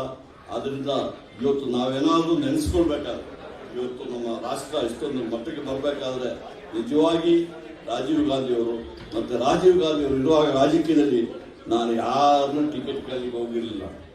ನಾನು ಮಂತ್ರಿ ಮಾಡಿದ ಯಾರನ್ನ ಕೇಳಿಲ್ಲ, ನಾನು ರಾಜೀವ್ ಗಾಂಧಿ ಅವರೇ ಕೇಳಿರಲಿಲ್ಲ. ಬಟ್ ನನಗೆ ಯಾವಾಗಲೂ ಟಿಕೆಟ್ ಬರ್ತಾ ಇತ್ತು. ವೀರೇಂದ್ರ ಪಾಟೀಲ್ ಅವರು ನನಗೆ ಫೋನ್ ಮಾಡಿಬಿಟ್ಟು ಬ್ರೇಕ್ಫಾಸ್ಟ್ ಕರೆಸ್ಬಿಟ್ಟು ಅವ್ರು ಒಂದು ದಿವಸ ನಾನು ಒಟ್ಟಿಗೆ KPCCಲಿ ಜನರಲ್ ಸೆಕ್ರೆಟರಿ ಆಗಿದ್ರು. ಒಂದು ದಿವಸ ಅವ್ರನ್ನ ಕೇಳಲಿಲ್ಲ, ನಾನು MLA ಮಾಡಿ ಮಂತ್ರಿ ಮಾಡಿದ್ದು ಹೇಳಿಲ್ಲ. ಅವರಿಗೆ ರಾಜೀವ್ ಗಾಂಧಿ ಅವರು ಭಾಷಣ ಮಾಡಿದ್ರು, ಅವ್ರಿಗೆ ಫೋನ್ ಮಾಡಿ ಹೇಳಿರ್ಬಹುದು ನಾನು ತಿಳ್ಕೊಳ್ತೀನಿ. ನನಗೆ ಬ್ರೇಕ್ಫಾಸ್ಟ್ಗೆ ಮನೆ ಕರೆದುಬಿಟ್ಟು ಹೇಳಿದ್ರು. ಆಗ ನಾನೇನು ತಿಳ್ಕೊಂಡಿದ್ದೆ, ಏನೋ ಸಣ್ಣ ಯೂತ್ ಸರ್ವಿಸ್ ಕೊಡ್ಬೋದು ಅಂತ ತಿಳ್ಕೊಂಡಿದ್ದೆ. ಅವ್ರು ನನಗೆ ಫುಡ್ ಅಂಡ್ ಸೀಸ್ ಸಪ್ಲೈಸ್ ಅಂಡ್ ಟ್ರಾನ್ಸ್ಪೋರ್ಟ್, ಇನ್ನು ಕೆಲವೇ ದಿವಸದಲ್ಲಿ ನನಗೆ KSRTC ಚೇರ್ಮನ್ ಮಾಡಿದ್ರು. ನಂತರ ಅವರು ನನಗೆ ಗುಲ್ಬರ್ಗದಲ್ಲಿ ನನ್ನ ಡಿಸ್ಟ್ರಿಕ್ಟ್ ಇನ್ಚಾರ್ಜ್ ಮಿನಿಸ್ಟರ್ ಮಾಡಿದ್ರು. ಮತ್ತು ಒಂದು ದಸರಾಗೆ ನಾನೇ ಮೈಸೂರಿಗೆ ಇನ್ಚಾರ್ಜ್ ಇದ್ದೆ. ಅಂತ ಒಂದು ಕಾರಣದಿಂದ ಬಿಟ್ಟರೆ ರಾಜೀವ್ ಗಾಂಧಿ ಅವರು ನನ್ನ ಪರವಾಗಿ ಮಾತಾಡೋದಕ್ಕೋಸ್ಕರವಾಗಿ ಅವರೆಲ್ಲ ನಮ್ಗೆ ಕೊಟ್ಟಿದ್ದು. ಅದೆಲ್ಲದಕ್ಕಿಂತ ಮುಖ್ಯವಾಗಿ ಯೂತ್ ಕಾಂಗ್ರೆಸ್. ರಾಜೀವ್ ಗಾಂಧಿ ಅವರು ಯುವಕರ ವಿಚಾರದಲ್ಲಿ ಭಾರಿ ನಂಬಿಕೆ ಇಟ್ಟಿದ್ದರು. ಬಹುಶಃ ಅದರಿಂದೆಲ್ಲ ಆಗಿದೆ. ಇವತ್ತು ಚಂದ್ರಶೇಖರ್ ಅವರು ಬೇಗ ನಿಲ್ಲಿಸಿದ್ದೆ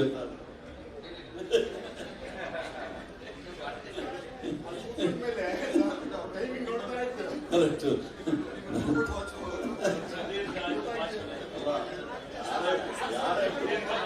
ಯಾರೇ ಕೂತ್ರು ಅದನ್ನು ಮಾಡಲೇಬೇಕಾಗ್ತದೆ. ಕಂಟ್ರೋಲ್ ಮಾಡದೇ ಇದ್ರೆ ರಾಜಕಾರಣಿಗಳು ಪೈಕಿ ಸಿಕ್ಕಿದ್ರೆ ಮಾತಾಡ್ಕೊಂಡು, ನಾನು ಕಡಿಮೆ ಮಾತಾಡುದು. ಮತ್ತು ಇವತ್ತು ನಮ್ಮ ಮನೆಯವರೇ ಇದ್ದಾರೆ, ಅದಕ್ಕೆ ಹೇಳ್ತಾ ಇದ್ದೀವಿ.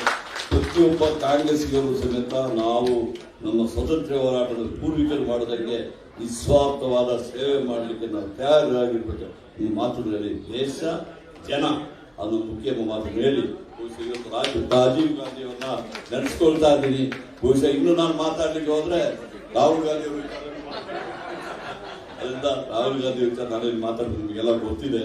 ಅವರು ನಿಜವಾಗಿ ಒಂದಲ್ಲ ಒಂದು ದಿವಸ ರಾಜೀವ್ ಗಾಂಧಿ ಅವ್ರ ತರ ಅವರು ಈ ದೇಶದ ಪ್ರಧಾನಿಯಾಗಿ ದೇಶವನ್ನು ಮತ್ತೆ ಹೇಳಿ ಅವರಿಗೆ ಅವಕಾಶ ಮಾಡಿಕೊಂಡಿದ್ದೆ. ಅವರಿಗೆ ವಂದಿಸಿ ನನ್ನ ಮಾತುಗಳನ್ನು ಮುಗಿಸ್ತೀನಿ. ಜೈ ಹಿಂದ್, ಜೈ ಕರ್ನಾಟಕ.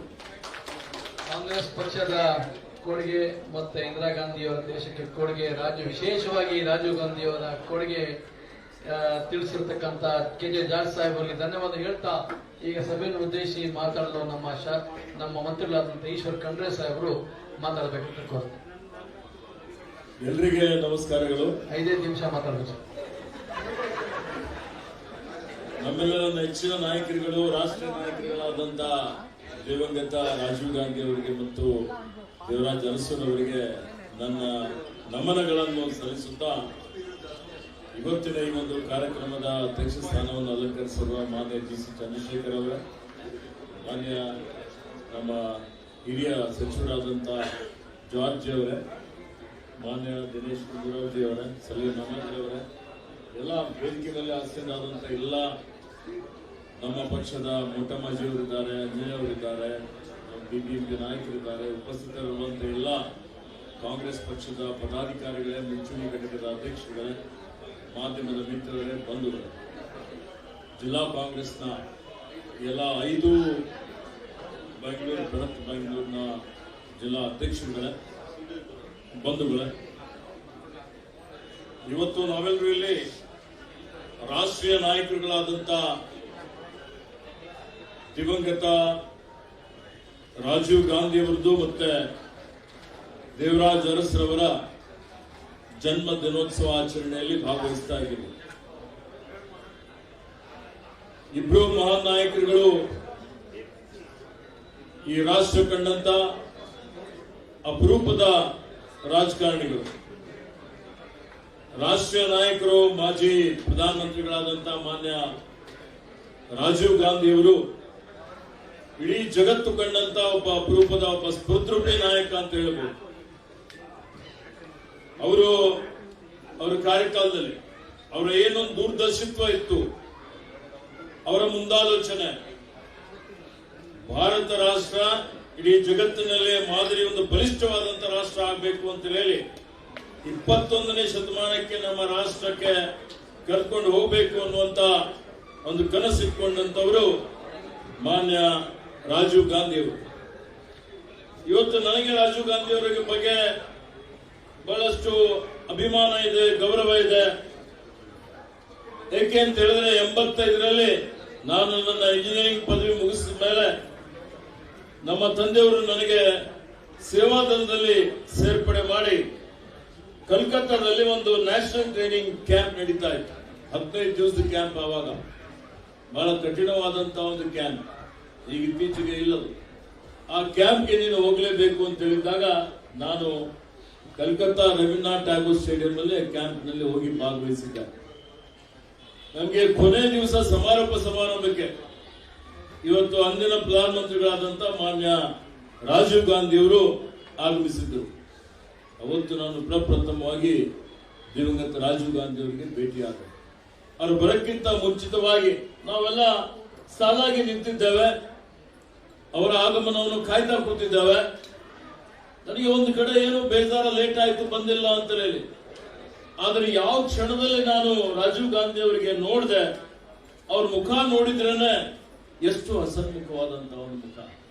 ಅವರಿಂದ ಏನು ಇನ್ಸ್ಪಿರೇಷನಲ್, ಏನು ಲೀಡರ್ಶಿಪ್ ಅಂತ ಹೇಳ್ತೀವಲ್ಲ, ಇನ್ಸ್ಪೈರ್ ಮಾಡುವಂಥದ್ದು.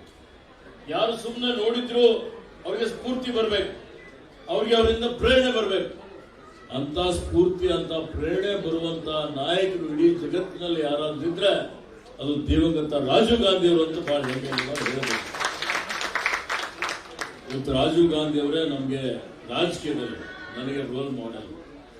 ಯಾಕೆಂದ್ರೆ ಅವರ ಕಾರ್ಯಕ್ಷಮತೆ, ಅವರ ಕಾರ್ಯಕಾಲದಲ್ಲಿ ಏನವರು ಇವತ್ತು ಯುವ ಶಕ್ತಿ ಅಣುಶಕ್ತಿ ಅಂತ ನಾವು ಹೇಳ್ತೀವಿ, ಆ ಯುವಕರಿಗೆ ಒಳ್ಳೆಯ ರೀತಿಯಿಂದ ಭದ್ರವಾದಂತ ಬುನಾದಿ ಹಾಕಬೇಕು, ಒಂದು ಇವತ್ತು ಆಧುನಿಕ ಭಾರತ ನಿರ್ಮಾಣ ಮಾಡಬೇಕು ಅನ್ನುವಂತ ದೃಷ್ಟಿಯಿಂದ ಅವರ ಕಾರ್ಯಕಾಲದಲ್ಲಿ ನೋಡಿ ಇವತ್ತು ಅನೇಕ ಯೋಜನೆಗಳು.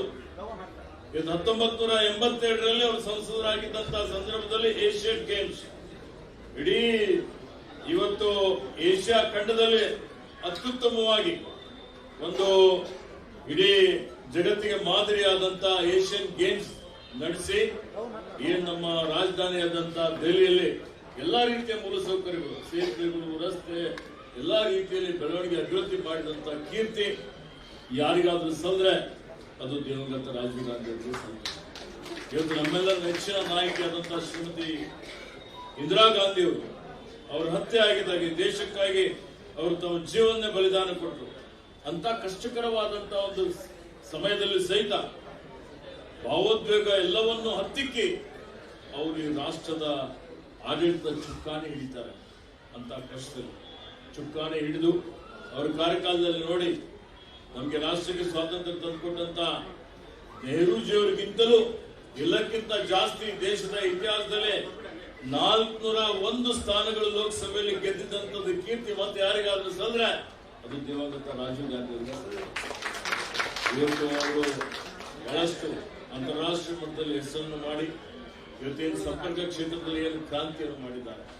ಇವತ್ತು ನಾವೇನು ಡಿಜಿಟಲ್ ಇಂಡಿಯಾ ಅಂತ ಹೇಳಿ ಇವತ್ತು ಇವರು ಹೇಳ್ಕೊಳ್ತಾ ಇದ್ದಾರಲ್ಲ ಮೋದಿ ಅವರು, ಆ ಡಿಜಿಟಲ್ ಇಂಡಿಯಾಗೆ ಭದ್ರ ಬುನಾದಿ ಹಾಕಿದಂಥವ್ರು. ಸ್ಯಾಮ್ ಪಿಟ್ರೋಡಾಗಿ ಹಿಡ್ಕೊಂಡು ಎಲ್ಲಾ ಕಡೆ ತಾಲೂಕಿನಲ್ಲಿ ಗ್ರಾಮಗಳಲ್ಲಿ ಟೆಲಿಫೋನಿ ಅಂತೇಳಿ ಯೋಜನೆಯನ್ನು ತಂದು ಆಪ್ಟಿಕಲ್ ಫೈಬರ್ ಕೇಬಲ್ ಹಾಕಿ ಇವತ್ತು ಸಂಪರ್ಕ ಕ್ಷೇತ್ರದಲ್ಲಿ ಕ್ರಾಂತಿ ಮಾಡಿದಕ್ಕಾಗಿ ಇಡೀ ಅಂಗಡಿಯಲ್ಲಿ ಜಗತ್ತು ಅಂತ ಹೇಳ್ತೀವಿ. ಕ್ಷಣಾರ್ಧದಲ್ಲಿ ಜಗತ್ತಿನಲ್ಲಿ ಏನ್ ನಡೀತಾ ಇದೆ ಅದೆಲ್ಲ ನೋಡ್ತಾ ಇದ್ದೀವಿ ಅಂತ ಹೇಳಿದ್ರೆ 140 ಕೋಟಿ 120 ಕೋಟಿ ಜನ ಮೊಬೈಲ್ ಬಳಸ್ತಾ ಇದ್ದಾರೆ. ಅದಕ್ಕೆ ಅದರ ಶ್ರೇಷ್ಠ ಕೀರ್ತಿ ಯಾರಿಗಾದ್ರೂ ಸಲ್ಲದ್ರೆ ಅದು ದಿವಂಗತ ರಾಜೀವ್ ಗಾಂಧಿ ಅವರಿಗೆ ಸಲ್ಲುತ್ತದೆ. ಅದೇ ರೀತಿ ಅನೇಕ ಸ್ಯಾಟಲೈಟ್ ಗಳನ್ನು ಬಿಟ್ಟು ನಾವು ನೋಡಿದೀವಿ, ಬರೀ ಬ್ಲಾಕ್ ಅಂಡ್ ವೈಟ್ ಮಾಡ್ತಾ ಇದ್ದೀವಿ. ಸಾವಿರಾರು ಚಾನೆಲ್ಗಳು ಬಂದಿದ್ದಾವೆ. ಇವತ್ತು ಯಾರಿಗೆ ಶ್ರೇಯ ಸಲ್ಲಬೇಕು ಅದು ದಿವಂಗತ ರಾಜೀವ್ ಗಾಂಧಿ ಅವರಿಗೆ ಸಲ್ಲುತ್ತದೆ. ಯುವಕರಿಗೆ 18 ವರ್ಷಕ್ಕೆ ಇವತ್ತೇನು ಮತದಾನ ಹಕ್ಕು ಕೊಟ್ಟಂತದ್ದು, ಇವತ್ತು ಪಂಚಾಯತ್ ರಾಜ್ ಕಾಯ್ದೆಗೆ ತಿದ್ದುಪಡಿ ತಂದು ಸ್ಥಳೀಯ ಸಂಸ್ಥೆಗಳಲ್ಲಿ ಪರಿಶಾತಿ, ಪರಿಶಿಷ್ಟ ಪಂಗಡ, ಹಿಂದುಳಿದವರಿಗೆ, ಮಹಿಳೆಯರಿಗಂತೂ ರಾಜೀವ್ ಗಾಂಧಿಗೆ ಮರೆಯಲೇಬಾರದು. ಅವರಿಗೆ ಇವತ್ತು ಏನಾದರೂ ರಾಜಕೀಯ ಪ್ರಾತಿನಿಧ್ಯ ಸಿಕ್ಕಿದೆ ಅಂತ ಹೇಳಿದ್ರೆ ಅದಕ್ಕೆ ಮುಖ್ಯ ಕಾರಣಕರ್ತರು ದಿವಂಗತ ರಾಜೀವ್ ಗಾಂಧಿ ಅವರು.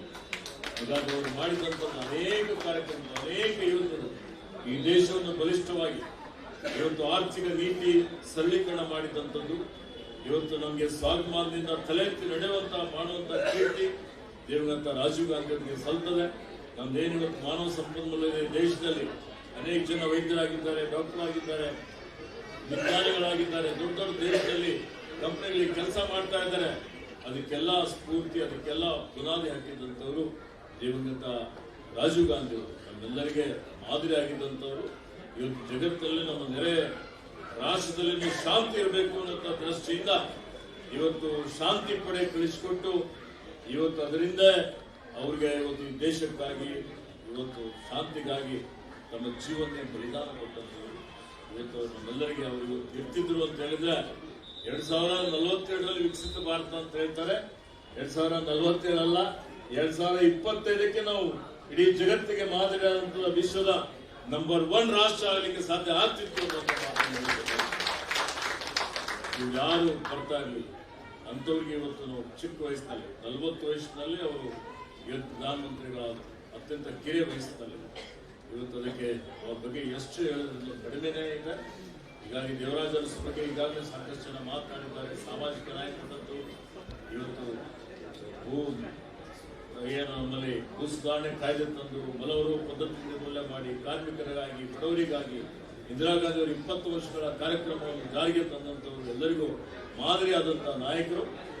ಅವರು ಯಾವತ್ತಿಗೂ ನಮ್ಮೆಲ್ಲರಿಗೆ ಅಜರಾಮರವಾಗಿದ್ದಾರೆ. ಅವರ ಒಂದು ಏನು ಕನಸಿದೆ, ಅವರ ಏನೊಂದು ಇವತ್ತಿನ ದಿವಸ ಸಂಕಲ್ಪ ಇತ್ತು, ಅದೆಲ್ಲವನ್ನೂ ಮಾಡುವಂಥದ್ದು ಬಾಕಿ ಇದೆ. ಅದು ಮಾಡಲಿಕ್ಕೆ ಕಾಂಗ್ರೆಸ್ ಪಕ್ಷ ಮಾತ್ರ ಮಾಡಲಿಕ್ಕೆ ಸಾಧ್ಯ ಇದೆ. ಭಾರತೀಯ ಜನತಾ ಪಕ್ಷ ಕೋಮುವಾದಿ ಪಕ್ಷ, ಜಾತಿಗಳಲ್ಲಿ ಧರ್ಮಗಳಲ್ಲಿ ಹೊಡೆದಾಡುವ ನೀತಿ ಅನುಸರಿಸಿ ಇವತ್ತು ಸಮಾಜವನ್ನು ಒಡೆಯುವಂತ ಕೆಲಸ ಮಾಡ್ತಾ ಇದೆ.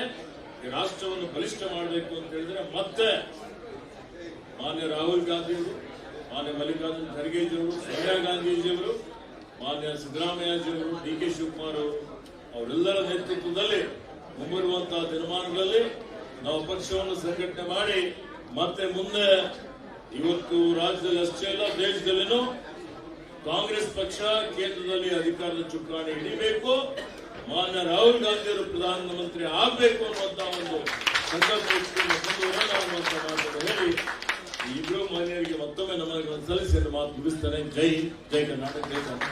ಧನ್ಯವಾದಗಳು ಸನ್ಮಾನ್ಯ ಈಶ್ವರ ಖಂಡ್ರೆ ಸಾಹೇಬರಿಗೆ. ಈ ಸಭೆಯನ್ನು ಉದ್ದೇಶಿಸಿ ಮಾತಾಡ್ತಾರೆ ನಮ್ಮ ಮಾಜಿ ಕಾರ್ಯಾಧ್ಯಕ್ಷರು, KPCC MLC ಆದಂತಹ ಸಚಿವರಾದಂತಹ ಸಲೀಂ ಅಹಮದ್ ಸಾಹೇಬ್. ಪ್ರದೇಶ ಕಾಂಗ್ರೆಸ್ಸಿನ ಕಾರ್ಯದರ್ಶಿಗಳು, ಸಂಸದ ಸನ್ಮಾನ್ಯ GC ಚಂದ್ರಶೇಖರ್ ಅವರೇ, ಹಿರಿಯ ಮುಖಂಡರ ಸನ್ಮಾನ್ಯ KJ ಜಾರ್ಜ್ ಅವರೇ, KJ ಕುಂದೂರು ಅವರೇ, ಈಶ್ವರ್ ಖಂಡ್ರೆ ಅವರೇ, ಶ್ರೀ ಮುಟ್ಟಮ್ಮ ಅವರೇ, ಆಂಜನೇಯ ಅವರೇ, AICC ಸೆಕ್ರೆಟರಿಗಳಾದ ಸಂದೀಪ್ ಅವರೇ, PV ಮೋಹನ್ ಅವರೇ, KPCCಯ ಎಲ್ಲ ಪದಾಧಿಕಾರಿಗಳೇ, ಜಿಲ್ಲಾ ಕಾಂಗ್ರೆಸ್ನ ಅಧ್ಯಕ್ಷಗಳೇ, ಬ್ಲಾಕ್ ಕಾಂಗ್ರೆಸ್ ಮುಂಚೂಣಿಗಳ ಅಧ್ಯಕ್ಷಗಳೇ, ಪದಾಧಿಕಾರಿಗಳೇ, ಮಾಧ್ಯಮದ ಸ್ನೇಹಿತರೆ, ನಾನು ಹೆಚ್ಚಾಗಿ ಮಾತಾಡಕ್ಕೆ ಹೋಗೋದಿಲ್ಲ. ಈಗಾಗಲೇ ಸವಿಸ್ತಾರವಾಗಿ ಮುಖ್ಯಮಂತ್ರಿಗಳು, ಸನ್ಮಾನ್ಯ ಜಾರ್ಜ್ ಅವರು, ಈಶ್ವರ್ ಖಂಡ್ರೆ ಅವರು ಈಗಾಗಲೇ ಮಾತನಾಡಿದ್ದಾರೆ. ರಾಜೀವ್ ಗಾಂಧಿ ಒಬ್ಬ ಅಪರೂಪದ ಅದ್ಭುತ ರಾಜಕಾರಣಿ, ಸಂಪರ್ಕ ಕ್ರಾಂತಿಯ ಹರಿಕಾರ. ಈ ದೇಶದಲ್ಲಿ ಲಕ್ಷಾಂತರ ಯುವಕರನ್ನ ನಾಯಕರನ್ನಾಗಿ ಮಾಡಂತ ಕೀರ್ತಿ ಸನ್ಮಾನ್ಯ ರಾಜೀವ್ ಗಾಂಧಿ ಹೆಸರು.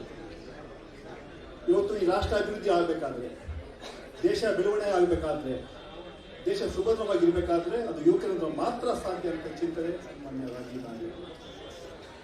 ಈ ದೇಶದ 21ನೇ ಶತಮಾನಕ್ಕೆ ತರುವಂತ ಕನಸನ್ನು ಕಂಡಿದ್ರು ರಾಜೀವ್ ಗಾಂಧಿ ಅವರು. ಇವತ್ತು ಏನು ಕಂಪ್ಯೂಟರ್, ಲ್ಯಾಪ್ಟಾಪ್ ಇರ್ಬೋದು, ಮೊಬೈಲ್ ಇರ್ಬೋದು, ರಾಜೀವ್ ಗಾಂಧಿ ಅವರು ಕೊಡಿ. ಈಗಾಗಲೇ ಹೇಳಿದ್ರು 18 ವರ್ಷದ ಯುವಕರಿಗೆ ಅಧಿಕಾರ ಕೊಡಬೇಕಂತ. ಆ ಬಗ್ಗೆ ಸ್ವಲ್ಪ ಚರ್ಚೆ ನಡೀತು. ಯಾಕಂದ್ರೆ ನಾನು ಅವ್ರ NSU ಕೂಡ ಇದ್ದೆ. ಸಾಕಷ್ಟು ಲೀಡರ್ಗಳು ವಿರೋಧ ಮಾಡಿದ್ರು. ರಾಜೀವ್ ಗಾಂಧಿ ತಪ್ಪು ಮಾಡ್ತೀರಾ, ಯುವಕರಿಗೆ ಅಧಿಕಾರ ಕೊಡಬೇಡಿ, 18 ವರ್ಷ ಯುವಕರಿಗೆ ಕೊಡಬೇಡಿ ಅಂತ ಮಾತನ್ನು ಹೇಳ್ತಾರೆ. ಒಂದು ಸಭೆ ರಾಜೀವ್ ಗಾಂಧಿ ಹೇಳ್ತಾರೆ, ಈ ದೇಶ ಬೆಳಿಬೇಕಾದ್ರೆ, ಈ ದೇಶ ಉಳಿಬೇಕಾದ್ರೆ, ಈ ದೇಶ 21ನೇ ಶತಮಾನಕ್ಕೆ ಹೋಗ್ಬೇಕಾದ್ರೆ ಅದು ಯುವಕರಿಂದ ಮಾತ್ರ ಸಾಧ್ಯ ಅಂತ ಮಾತನ್ನು ಹೇಳಿ 18 ವರ್ಷ ಇವತ್ತು ನೋಡಿ ಅವರ ಚಿಂತನೆ ನೋಡಿ. ಆವಾಗಲೇ ಅವ್ರ ಚಿಂತನೆ, ಇವತ್ತು ದೇಶ ಬೆಳಿಬೇಕಾದ್ರೆ, ಉಳಿಬೇಕಾದ್ರೆ, ಅಭಿವೃದ್ಧಿ ಆಗಬೇಕಾದ್ರೆ ಯುವಕರ ಕೈಯಲ್ಲಿ ನಾಯಕತ್ವ ಇರಬೇಕು ಅಂತ. ಅದೇ ಚಿಂತನೆ ಇವತ್ತು ರಾಹುಲ್ ಗಾಂಧಿ ಅವ್ರಿಗಿದೆ. ಅದೇ ಚಿಂತನೆ ಇವತ್ತು ರಾಹುಲ್ ಗಾಂಧಿ ಅವರು ಮಾಡ್ತಾ ಇದ್ದಾರೆ. ರಾಜೀವ್ ಗಾಂಧಿ ಅವರ ಪ್ರತಿಬಿಂಬ ಇವತ್ತು ರಾಹುಲ್ ಗಾಂಧಿ ಅವರು. ಇವತ್ತು ರಾಜೀವ್ ಗಾಂಧಿ ಅವರ ಬಗ್ಗೆ ಹೇಳ್ಬೇಕಂತ ಬಹುಶಃ ಕಣ್ಕಟ್ಲೇಬೇಕು. ನನ್ನ NSU ಅಧ್ಯಕ್ಷನಾಗಿ ಸನ್ಮಾನ್ಯ ರಾಜೀವ್ ಗಾಂಧಿ ಅವರು ಮಾಡಿದ್ರು. ಒಂದು ಘಟನೆ ಹೇಳ್ತೀನಿ ನಾನು, ಅದು ನನಗೆ ರಾಜಕೀಯಕ್ಕೆ ಪರಿಚಯ ಅಂತ ಹೇಳೋಂಥ ಮಾತಲ್ಲ. 1989ರಲ್ಲಿ ನನಗೆ ಇದೇ ಬಿನ್ನಿಪೇಟೆಯಲ್ಲಿ ಟಿಕೆಟ್ ಅಸೆಂಬ್ಲಿ ಅನೌನ್ಸ್ ಮಾಡಿದ್ರು. ಯಾವುದೋ ಕಾರಣಗಳಿಂದ ನಂದು ತಪ್ಪೋಯ್ತು. ಅದಾದ್ಮೇಲೆ ಡೆಲ್ಲಿ ಹೋದ್ರೆ ಕರೆದ್ರು ರಾಜೀವ್ ಗಾಂಧಿ ಅವರು. ನಾವೆಲ್ಲ ಹುಡುಗರು ಅವಾಗ, ನಮ್ದು ಲಕ್ಷಾಂತರ ಯುವಕರು ಗೊತ್ತಿದೆ ಅವ್ರಿಗೆ. ಕರೆದ್ರು, ವಾರ್ಡ್ ಮೆಟ್ರಲ್ಲಿ ಹೇಗೆ ಆಗೈತೆ, ನಾನು ನಿಮ್ಗೆ ಟಿಕೆಟ್ ಕೊಟ್ಟಿದ್ದೆ, ಹೇಗೆ ತಪ್ಪೋಯ್ತು ಅಂತ ಕೇಳಿದ್ರು. ಸೊ ನಾನು ಹೇಳಿ ಅದಕ್ಕೆ ಮುಂಚೆ ನನ್ನ ಹತ್ರ ಇಲ್ಲ, don't worry I make A board chairman ಅಂತ ಹೇಳಿ ಕೂಡಲೇ ವೀರೇಂದ್ರ ಪಾಟೀಲ್ಗೂ ಫೋನ್ ಮಾಡಿ ಈ ಸಲೀಂ ಅಹಮದ್ಗೆ ನೀವು ಚೇರ್ಮನ್ ಮಾಡ್ಬೇಕಾದಂತ ಮಾತು. ಅದು ಹೇಳಿ 8-9 ತಿಂಗಳಾಯ್ತು, ನಾನು ಚೇರ್ಮನ್ ಮಾಡಿರ್ಲಿಲ್ಲ ಅವಾಗ. ಒಂದು DCC-PCC ಕಾನ್ಫರೆನ್ಸ್ ಮೌಲಂಕರ್ ಹಾಲಲ್ಲಿ ಡೆಲ್ಲಿ ನಡೀತು. ಇಡೀ ದೇಶದಲ್ಲಿ ಎಲ್ಲ ಲೀಡರ್ಗಳು ಬಂದಿದ್ರು. ಅವರು ರಾಜೀವ್ ಗಾಂಧಿ ಪ್ರೈಮ್ ಮಿನಿಸ್ಟರ್ ಇರಲಿಲ್ಲ, ಕಾಂಗ್ರೆಸ್ ಅಧ್ಯಕ್ಷ. ನಿಮ್ಗೆ ಗೊತ್ತಿದೆ, ಸಭೆ ಆದ್ಮೇಲೆ ಹಿಂದ್ಗಡೆ ಹಾಲಲ್ಲಿ ರಾಜ್ಯ ಮಟ್ಟಿಗೆ ಎಲ್ಲ ರಾಜ್ಯಗಳ ಕರೆಸಿ ಚರ್ಚೆ ಮಾಡ್ತಾರೆ ರಾಜೀವ್ ಗಾಂಧಿ ಅವರು. ಸೊ ನಾನು ಮತ್ತೆ ರಮನಾಥ್ ರೈ ಪಕ್ಕದಲ್ಲಿ ನಿಂತಿದ್ರು. ಅದು ಸಾವಿರಾರು ಜನ ನಿಂತಿದ್ದಾರೆ. ಅವ್ರು ಪಾಸ್ ಆದ್ರು, ಸೆಕ್ಯೂರಿಟಿ ಎಲ್ಲ ಇದ್ರು. ಈಗ ಹೋಗ್ತಾ ಇರುವಾಗ ನನ್ನ ಜಸ್ಟ್ ಕೈ ಮುಗಿಸ್ತಾ ಸಲೀಂ ಅಹಮದ್ ಸರ್ ಮುಂದೆ ಹೋದ್ರು, ವಾಪಸ್ ಹಿಂದೆ ಬಂದ್ರು. Salim make you chairman or not? ನೋಡಿ ಅವರ ಚಿಂತನೆ. ಆ ಬಿಸಿಯಲ್ಲೂ ಕೂಡ ಒಬ್ಬ ನನ್ನಂತ ಲಕ್ಷಾಂತರ ಕೋಟ್ಯಾಂತರ ಕಾರ್ಯಕರ್ತರು ತಯಾರು ಮಾಡಿ ರಾಜೀವ್ ಗಾಂಧಿ ಅವರು ಅವರ ಭಾವನೆ, ಅವರ ಚಿಂತನೆ ವಿಶೇಷವಾಗಿ ಯುವಕರಿಗೆ ಕಾಂಗ್ರೆಸ್ ಬಗ್ಗೆ ಇತ್ತು. ಈ ವಿಚಾರವನ್ನು ರಮಾನಾಥ್ ರೈ ಅವರು ಅದಕ್ಕೆ ಸಾಕ್ಷಿ. ನಾನು ಹೇಳಿದ್ರೆ ರಮಾನಾಥ್ ಎಲ್ಲ ಹೇಳ್ಕೊಂಡು ಹೋದ್ರು, ನೋಡಿ ರಾಜೀವ್ ಗಾಂಧಿ ಅವರು ಯುವಕರಿಗೆ ಮತ್ತೆ NSU ಅವರಿಗೆ ಯೂತ್ ಕಾಂಗ್ರೆಸ್ ಎಷ್ಟು ಇಂಪಾರ್ಟೆನ್ಸ್ ಕೊಡ್ತಾರೆ ಅಂತ. ಆ ಹಿನ್ನೆಲೆಯಲ್ಲಿ ರಾಜೀವ್ ಗಾಂಧಿ ಸಮಯದಲ್ಲಿ ಇವತ್ತು ಹಲವಾರು ರಾಜ್ಯ ಮುಖ್ಯಮಂತ್ರಿಗಳಿಗೆ ಆಗಿದ್ದಾರೆ, ಮಂತ್ರಿಗಳೇ ಆಗಿದ್ದಾರೆ, MP ಗಳಾಗಿದ್ದಾರೆ, ಲಕ್ಷಾಂತರ ಕಾರ್ಯಕರ್ತರ ನಾಯಕರುವಂತಹ ಕೀರ್ತಿ ಸನ್ಮಾನ್ಯ ರಾಜೀವ್ ಗಾಂಧಿ ಅವರ ಮಾತನ್ನು ಹೇಳ್ತಾ, ಇನ್ನು ಹಲವಾರು ಕೂಡ ನಾವೆಲ್ಲ ಇವತ್ತು ನಮ್ಮ ಚಿಂತನೆಗಳನ್ನ, ರಾಜೀವ್ ಗಾಂಧಿ ಚಿಂತನೆ ಯುವಕರಿಗೆ ಹೆಚ್ಚು ಅಧಿಕಾರ, ಆ ರೀತಿಯಲ್ಲಿ ಇವತ್ತು ನಾವು ಕೆಲಸ ಮಾಡಬೇಕಾಗಿದೆ. ಇವತ್ತು ನಾನು ಹೇಳ್ತೀನಿ, ಇವತ್ತು ರಾಹುಲ್ ಗಾಂಧಿ ಇವತ್ತು ಅದೇ ಹೆಜ್ಜೆಯಲ್ಲಿ ಇವತ್ತು ಇರ್ತಾರೆ.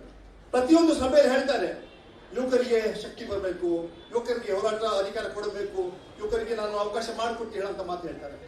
ಇವತ್ತು ವಿಶ್ವಾಸದಿಂದ ನಾನು ಹೇಳ್ತೀನಿ, ಇವತ್ತು ಬರೆದಿಟ್ಕೊಳ್ಳಿ, ಮುಂದಿನ ಚುನಾವಣೆಯಲ್ಲಿ ಕಾಂಗ್ರೆಸ್ ಪಕ್ಷ ಕೇಂದ್ರ ಅಧಿಕಾರಕ್ಕೆ ಬಂದು ಸನ್ಮಾನ್ಯ ರಾಹುಲ್ ಗಾಂಧಿ ದೇಶದ ಪ್ರಧಾನಮಂತ್ರಿ ಹಾಗೆ ಆಗ್ತಾರೆ. ಇದೇ ರಾಜೀವ್ ಗಾಂಧಿ ಚಿಂತನೆ, ಇದೇ ರಾಹುಲ್ ಗಾಂಧಿ ಚಿಂತನೆ. ಇವತ್ತು ಶ್ರೀಮತಿ ಸೋನಿಯಾ ಗಾಂಧಿ ನಾಯಕತ್ವದಲ್ಲಿ, ಸಾಮಾನ್ಯ ಮಲ್ಲಿಕಾರ್ಜುನ ಖರ್ಗೆ ನಾಯಕತ್ವದಲ್ಲಿ ಬಲಿಷ್ಠವಾಗಿ ಕಾಂಗ್ರೆಸ್ ಪಕ್ಷ ಇವತ್ತು ಕೇಂದ್ರ ನೀಡ್ತಾ ಇದೆ.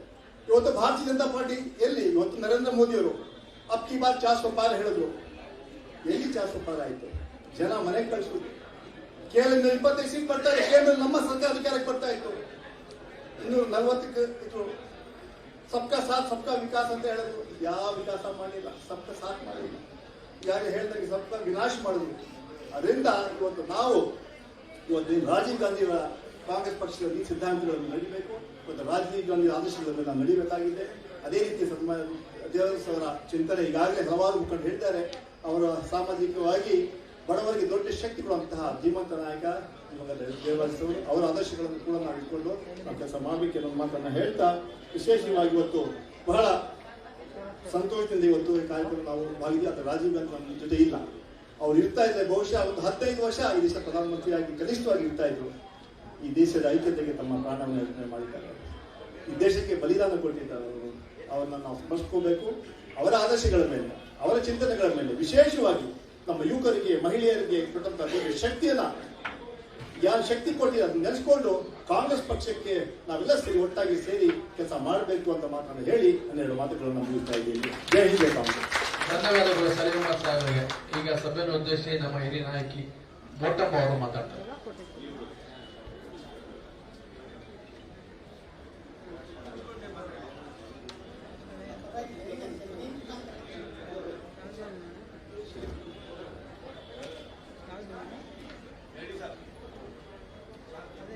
ನಮ್ಮ ಪಕ್ಷದ ಮರೆಯಲಾಗದ ಮಾಣಿಕ್ಯಗಳಾದ ಹಿರಿಯರಾದ ಮಾನ್ಯ ಶ್ರೀ ದೇವರಾಜ್ ಅರಸು ಅವರ ಸ್ಪರ್ಧೆ ಮಾಡುತ್ತಾ, ಹಾಗೆ ಮತ್ತೊಬ್ಬ ಮರೆಯಲಾಗದ ಮಾಣಿಕ್ಯ ಅಂತ ಹೇಳಿದರೆ ದಿವಂಗತ ರಾಜೀವ್ ಗಾಂಧಿ ಅವರನ್ನ ನೆನೆಸುತ್ತಾ, ಈ ವೇದಿಕೆಯಲ್ಲಿರುವ ಎಲ್ಲ ನಮ್ಮ ಪಕ್ಷದ ಮುಖಂಡರುಗಳೇ, ಮಂತ್ರಿಗಳೇ, ಕಾರ್ಯಾಧ್ಯಕ್ಷರುಗಳೇ, ಜಿಲ್ಲಾ ಕಾಂಗ್ರೆಸ್ಸಿನ ಅಧ್ಯಕ್ಷರುಗಳೇ ಮತ್ತು ನಮ್ಮ ಮಹಿಳಾ ಕಾಂಗ್ರೆಸ್ಸಿನ ನೂತನ ಅಧ್ಯಕ್ಷರಾದ ಸೌಮ್ಯ ರೆಡ್ಡಿ ಅವರೇ, ಹಾಗೆ ನೆರೆದಿರುವ ಎಲ್ಲ ಕಾಂಗ್ರೆಸ್ಸಿನ ಕುಟುಂಬದ ಅಣ್ಣ ಜಿಲ್ಲೆಯಲ್ಲಿ. ಈಗಾಗಲೇ ಸಾಕಷ್ಟು ರಾಜೀವ್ ಗಾಂಧಿ ಅವರ ಬಗ್ಗೆ ಹಾಗೆ ದೇವರಾಜ್ ಅರಸು ಅವರ ಬಗ್ಗೆ ಮಾನ್ಯ ಮುಖ್ಯಮಂತ್ರಿಗಳು ಸುದೀರ್ಘವಾಗಿ ನಮ್ಮ ಜಾರ್ಜ್ ಸಾಹೇಬ್ರವರು ಹಾಗೆ ಸಲೀಂ ಅವರು ಮಾತಾಡಿದ್ದಾರೆ. ನಾನಾದರೂ ಹೆಚ್ಚಿಗೆ ಹೇಳಲಿಕ್ಕೆ ಹೋಗೋದಿಲ್ಲ. ಯಾಕೆಂದರೆ ನಾನು 78ರಲ್ಲಿ ದಿಢೀರ್ನ ರಾಜಕೀಯಕ್ಕೆ ಬಂದವಳು. ಈಗ ಸಲೀಂ ಅಹಮದ್ ಅವರಿಗೆ ಅಥವಾ ಜಾರ್ಜ್ ಅವರಿಗೆ ಏನು ಈ ನಾಯಕರುಗಳೆಲ್ಲ ಮೊದಲೇ ಪರಿಚಯ ಇತ್ತು. ಆಗ ನನಗೆ ಹಾಗೆ ಪರಿಚಯ ಇರಲಿಲ್ಲ. ನಾನು ಸರ್ಕಾರಿ ನೌಕರಲ್ಲಿದ್ದಳು. ಆಗ ನನ್ನನ್ನು ದೇವರಾಜ್ ಅರಸು ಅವರ ಅಧ್ಯಕ್ಷರಾಗಿದ್ದಾಗ ಡಿ.ಬಿ. ಚಂದ್ರೇಗೌಡರು ರಾಜಕಾರಣಕ್ಕೆ ಕರೆತಂದ್ರು.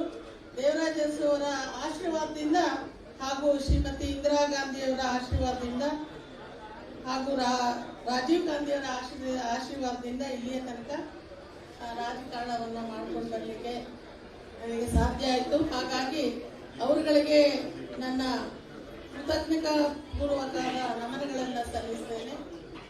ನಾನು ಹೇಳೋದಾದರೂ ಇಷ್ಟು, ನಮ್ಮ ಪಕ್ಷದ ಹಿನ್ನೆಲೆಯ ತಿಳಿಯದ ಈ ಬಿಜೆಪಿಯವರು ಇದ್ದಾರೆ, ಅವರು ತಾನ್ಕಲ್ಲ ಪರ್ ನಂಬ ಅನ್ನೋ ಒಂದು ಧ್ಯೇಯವುಳ್ಳವರು ಅಂತ ಹೇಳಿದ್ರೆ ತಪ್ಪಾಗಲಾರದು. ನಾವೇ ಸರಿ ಇಲ್ಲ, ಅವರೇ ಈ ದೇಶದಲ್ಲಿ ಎಲ್ಲ ರೀತಿಯ ಈ ರಾಜಕಾರಣ ಗೊಂದಲಮಯ ಆಗಲಿಕ್ಕೆ, ರಾಜಕಾರಣದಲ್ಲಿ ಈ ಆಪರೇಷನ್ ಕಮಲ ಅಂತ ಹೇಳಿ ಭ್ರಷ್ಟಾಚಾರ ಹುಟ್ಟಲಿಕ್ಕೆ ಕಾರಣ ಆಗಿದ್ರು ಕೂಡ ಕಾಂಗ್ರೆಸ್ ಪಕ್ಷ 60 ವರ್ಷದಲ್ಲಿ ಏನೂ ಮಾಡಲಿಲ್ಲ ಅಂತ ಹೇಳಿ ಕಾಂಗ್ರೆಸ್ ಪಕ್ಷವನ್ನ ದೂರೋದು, ನಾಯಕರನ್ನ ದೂರೋದು ಅವರ 1 ಪಾಯಿಂಟ್ ಪ್ರೋಗ್ರಾಮ್ ಆಗಿ ಅವರ ಪಕ್ಷವನ್ನ ಕಟ್ಟಲಿಕ್ಕೆ ಅವರು ಪಕ್ಷವನ್ನು ಕಟ್ತಾ ಇದ್ದಾರೆ.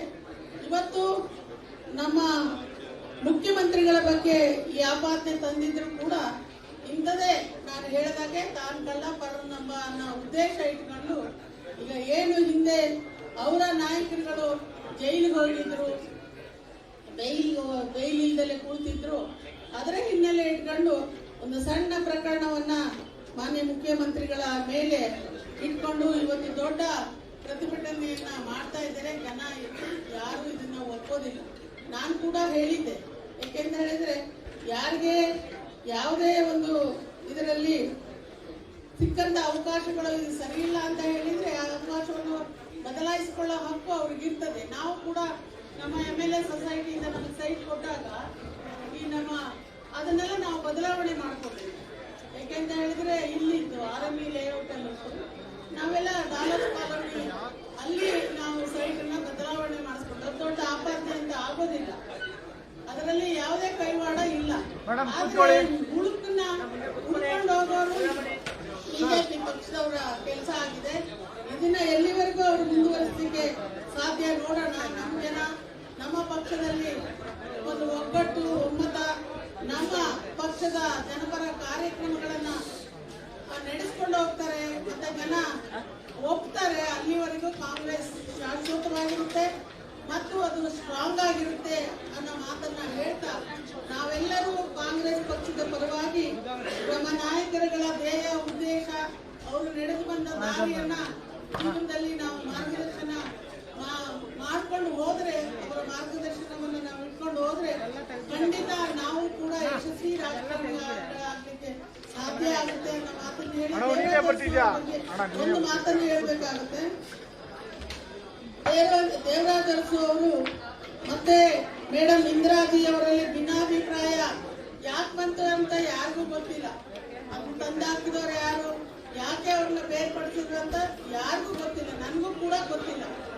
ಆಗ ದೇವರಾಜ್ ಅರಸು ಅವರು ಈ ರಾಜ್ಯವನ್ನ ಅವರು ಆಳಬೇಕು, ಜನಪರವಾದ 20 ಅಂಶದ ಕಾರ್ಯಕ್ರಮಗಳು ಏನಿತ್ತು ಅದನ್ನ ಜನರಿಗೆ ತಲುಪಿಸುವ ಕೆಲಸ ಆಗ್ಬೇಕು ಅನ್ನೋ ದೃಷ್ಟಿಯಿಂದ ನಮ್ಮ ಡಿ.ಬಿ. ಚಂದ್ರೇಗೌಡರು, ನಾವು ಏನು ಫಾಲೋ ದಿ ಲೀಡರ್ ಅಂತ ಹೇಳಿ ಡಿ.ಬಿ. ಚಂದ್ರೇಗೌಡರು ಏನ್ ಹೇಳ್ತಿದ್ರು, ದೇವರಾಜ್ ಅರಸು, ಇಂದಿರಾ ಗಾಂಧಿ ನಮ್ಮ 2 ಕಣ್ಣುಗಳು, ಯಾವುದೇ ಒಂದು ಕಣ್ಣಿಗೆ ತೊಂದರೆ ಆದ್ರೂ ಕೂಡ ಅದು ಇಡೀ ದೇಹಕ್ಕೆ ನೋವಾದಾಗೆ ಪಕ್ಷಕ್ಕೆ ನೋವಾಗ್ತದೆ, ಹಾಗಾಗಬಾರ್ದು, ಅವರು ಇಳಿಸುವ ಕೆಲಸ ಆಗ್ಬಾರ್ದು ಅಂತ ಹೇಳಿದಾಗ ನನ್ನನ್ನು ದೇವರಾಜ್ ಅರಸು ಕರ್ಸ್ಕೊಂಡು ಮಾತಾಡಿದ್ರು.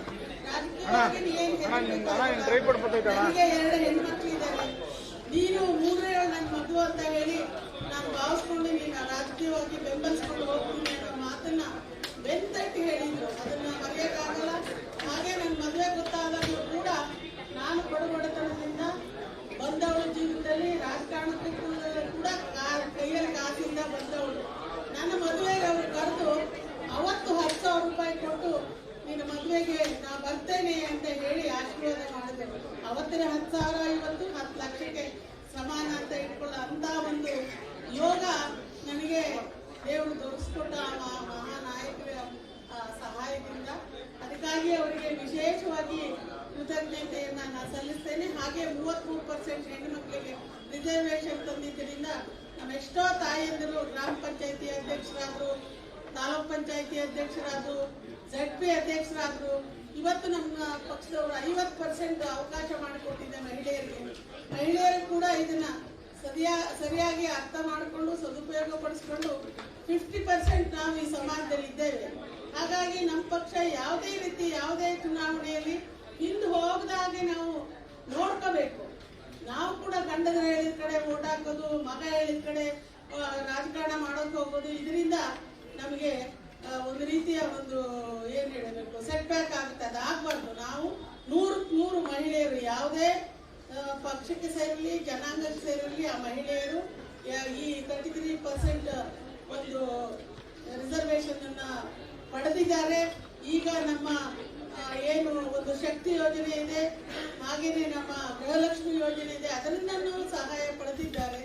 ಹಾಗಾಗಿ ನಮ್ಮ ಪಕ್ಷಕ್ಕೆ ಯಾವತ್ತೂ ನಷ್ಟ ಆಗದ ರೀತಿಯಲ್ಲಿ ಹೆಣ್ಮಕ್ಳು ಮುಂಚೂಣಿಯಲ್ಲಿ ಬಂದು ಸ್ವಂತ ಕಟ್ಟಿ ಪಕ್ಷ ಕಟ್ಟಲಿಕ್ಕೆ ಸಹಾಯ ಮಾಡಬೇಕು ಅಂತ ಕೇಳಿಕೊಂಡು ಮತ್ತೊಮ್ಮೆ ನಮ್ಮ ಹಿರಿಯ ಚೇತನಗಳಿಗೆ ನಾನು ನಮನವನ್ನು ಸಲ್ಲಿಸಿ ನನ್ನ ಮಾತನ್ನು ಮುಗಿಸ್ತೇನೆ. ನಮಸ್ಕಾರ. ಈಗ ಸಭೆಯನ್ನು ಉದ್ದೇಶಿಸಿ ಮಾಜಿ ಸಂಸದರಾದಂತಹ ಉಗ್ರಪ್ಪ ಅವರು ಮಾತಾಡ್ತಾರೆ. 5 ನಿಮಿಷ ಮುಗಿಸ್ಬೇಕು ಸರ್. 5 ನಿಮಿಷ.